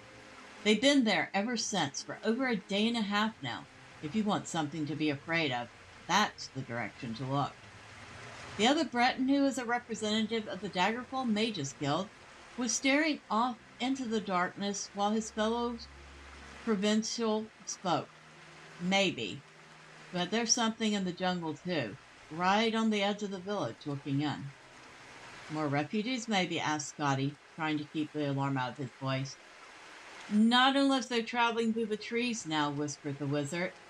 The Nord, and one of the Cyrodiils grabbed a long torp of wet leather and pulled it across the fire, instantly extinguishing it without so much as a sizzle. Now Scotty could see the intruders, their elliptical yellow eyes and long cruel blade catching the torchlight. He froze with fear, praying that he too was not so visible to them. He felt something bump against his back and gasped. Reglius's voice hissed from above. Be quiet, for Mara's sake, and climb up here.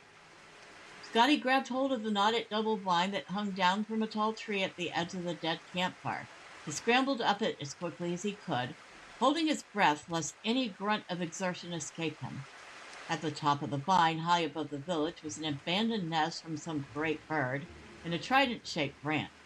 As soon as Scotty had pulled himself into the soft, fragrant straw, Reglius pulled up the vine. No one else was there, and when Scotty looked down, he could see no one below. No one, that is, except the Khajiit, slowly moving towards the glow of the temple tree. Thank you, whispered Scotty, deeply touched that a competitor had helped him. He turned away from the village and saw that the tree's upper branches brushed against the mossy rock walls that surrounded the valley below. How are you at climbing? You're mad, said Reglius under his breath. We should stay here until they leave. If they burn Vindisi like they did Arthae and Grenos, we'll be dead sure as if we were on the ground, Scotty began. The slow, careful climb up the tree, testing each branch. Can you see what they're doing? I can't really tell, Reglius stared down into the gloom.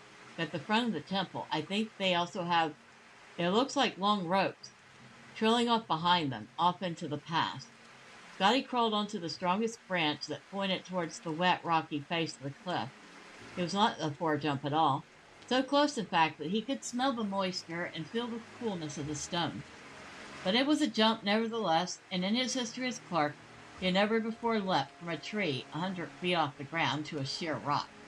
He pictured in his mind's eye the shadows that had pursued him through the jungle from the heights above, how their legs coiled to spring, how their arms snapped forward in an elegant, fluid motion to grasp.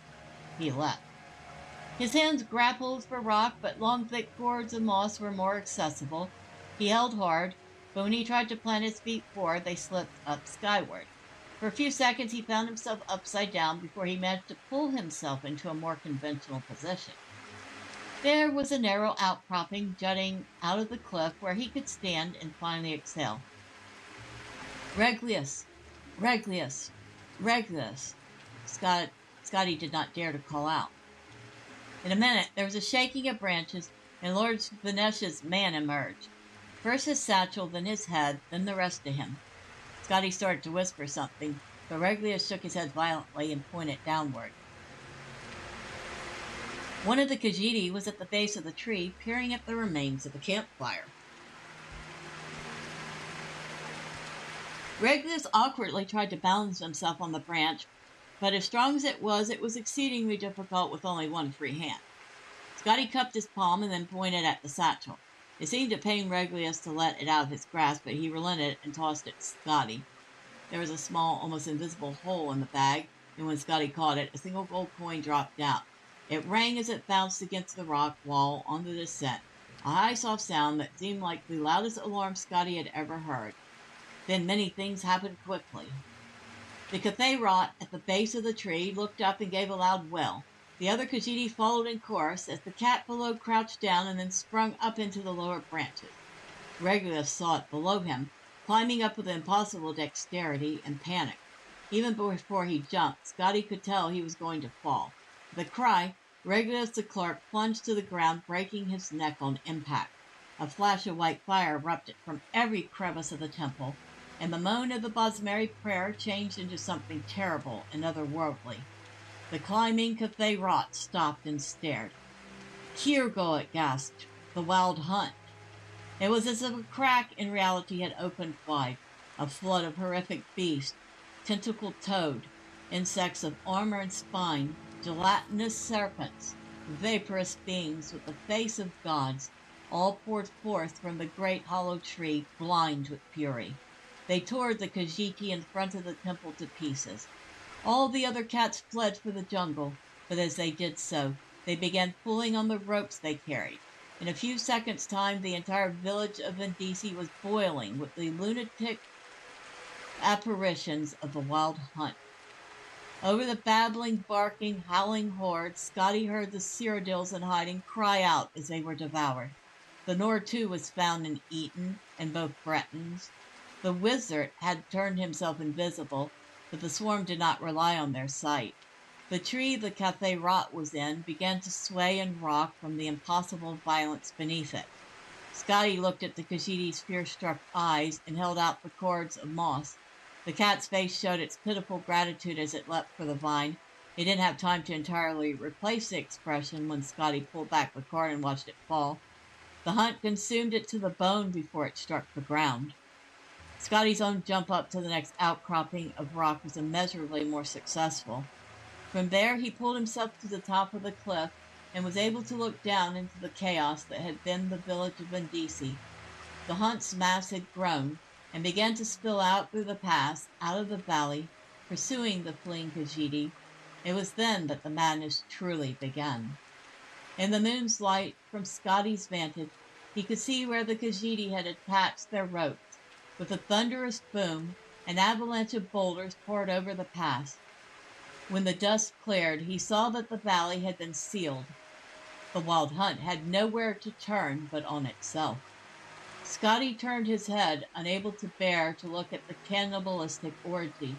The night jungle stood before him, a web of wood. He slung Reglius' satchel over his shoulder and entered. Wow. Man, they actually wrote some pretty good lore for the games back then, didn't they?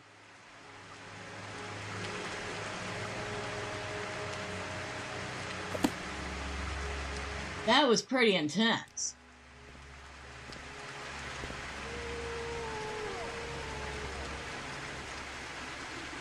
And that was chapter 4 of A Dance in Fire. I wonder what the first 3 chapters are like. It's also worth a lot of money.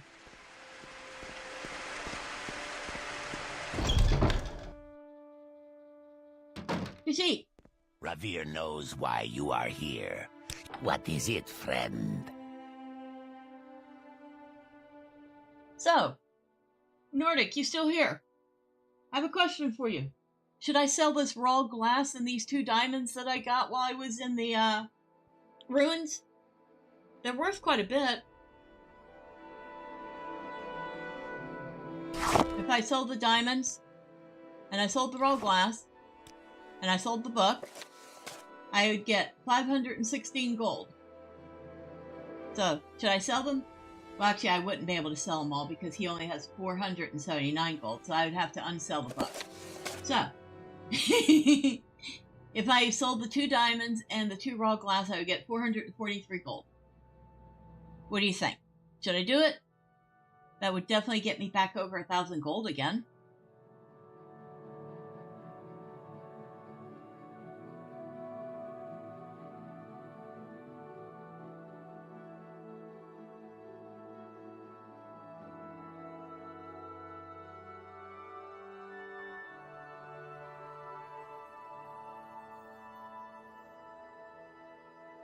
Well, I'm waiting for an answer. Oh.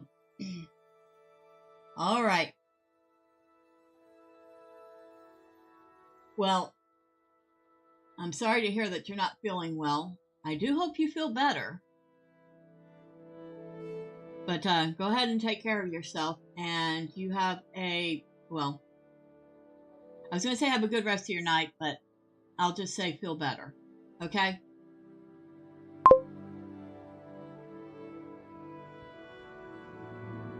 Man, that is so tempting. I don't know whether to keep them or not.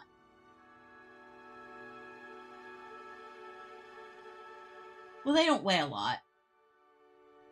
You know what? I will hold on to them for a little bit. And they will be in my bag should I decide to sell them later. That book was definitely intense. So, Miss Arlena is going to take herself off to sleep. Sleepers, awake. How's Dagoth? Oh my god, no, I'm not joining Dagoth's Ore. You could forget it. And I want to thank everybody that stopped by, including Nordic. And once again, I'm sorry that you're not feeling well. I do hope you will feel better. Thank you to Drive By who stopped in. And I appreciate you hanging around and letting me know everything looked good. For everybody who maybe popped in and out or stuck around and didn't say anything, we'll know that you too are seen and appreciated. But next time, say hi. I promise I don't bite. Now, tomorrow, if Drive-By is up for it, we are going to fly the friendly skies of Olaf. Sunday, Thormund will return to Mirkwood. And Tuesday, it will be either Thormund or the Bjarning. We'll see. But if you don't want to miss anything, and you haven't already, well, you know, do all the cookie things the website wants you to do. But once again, thank you very much. And if you're into Gamma World, old school Gamma World, and watching people play without a script, so there will be, could be a whole player kill white, with players starting new characters. What was that? Head over to the Dungeon Delver on YouTube, where his stream has started a few minutes ago. It's a lot of fun. That's where I'm headed right now myself. But, have a great night. Have a fantastic weekend. And until next time, bye for now.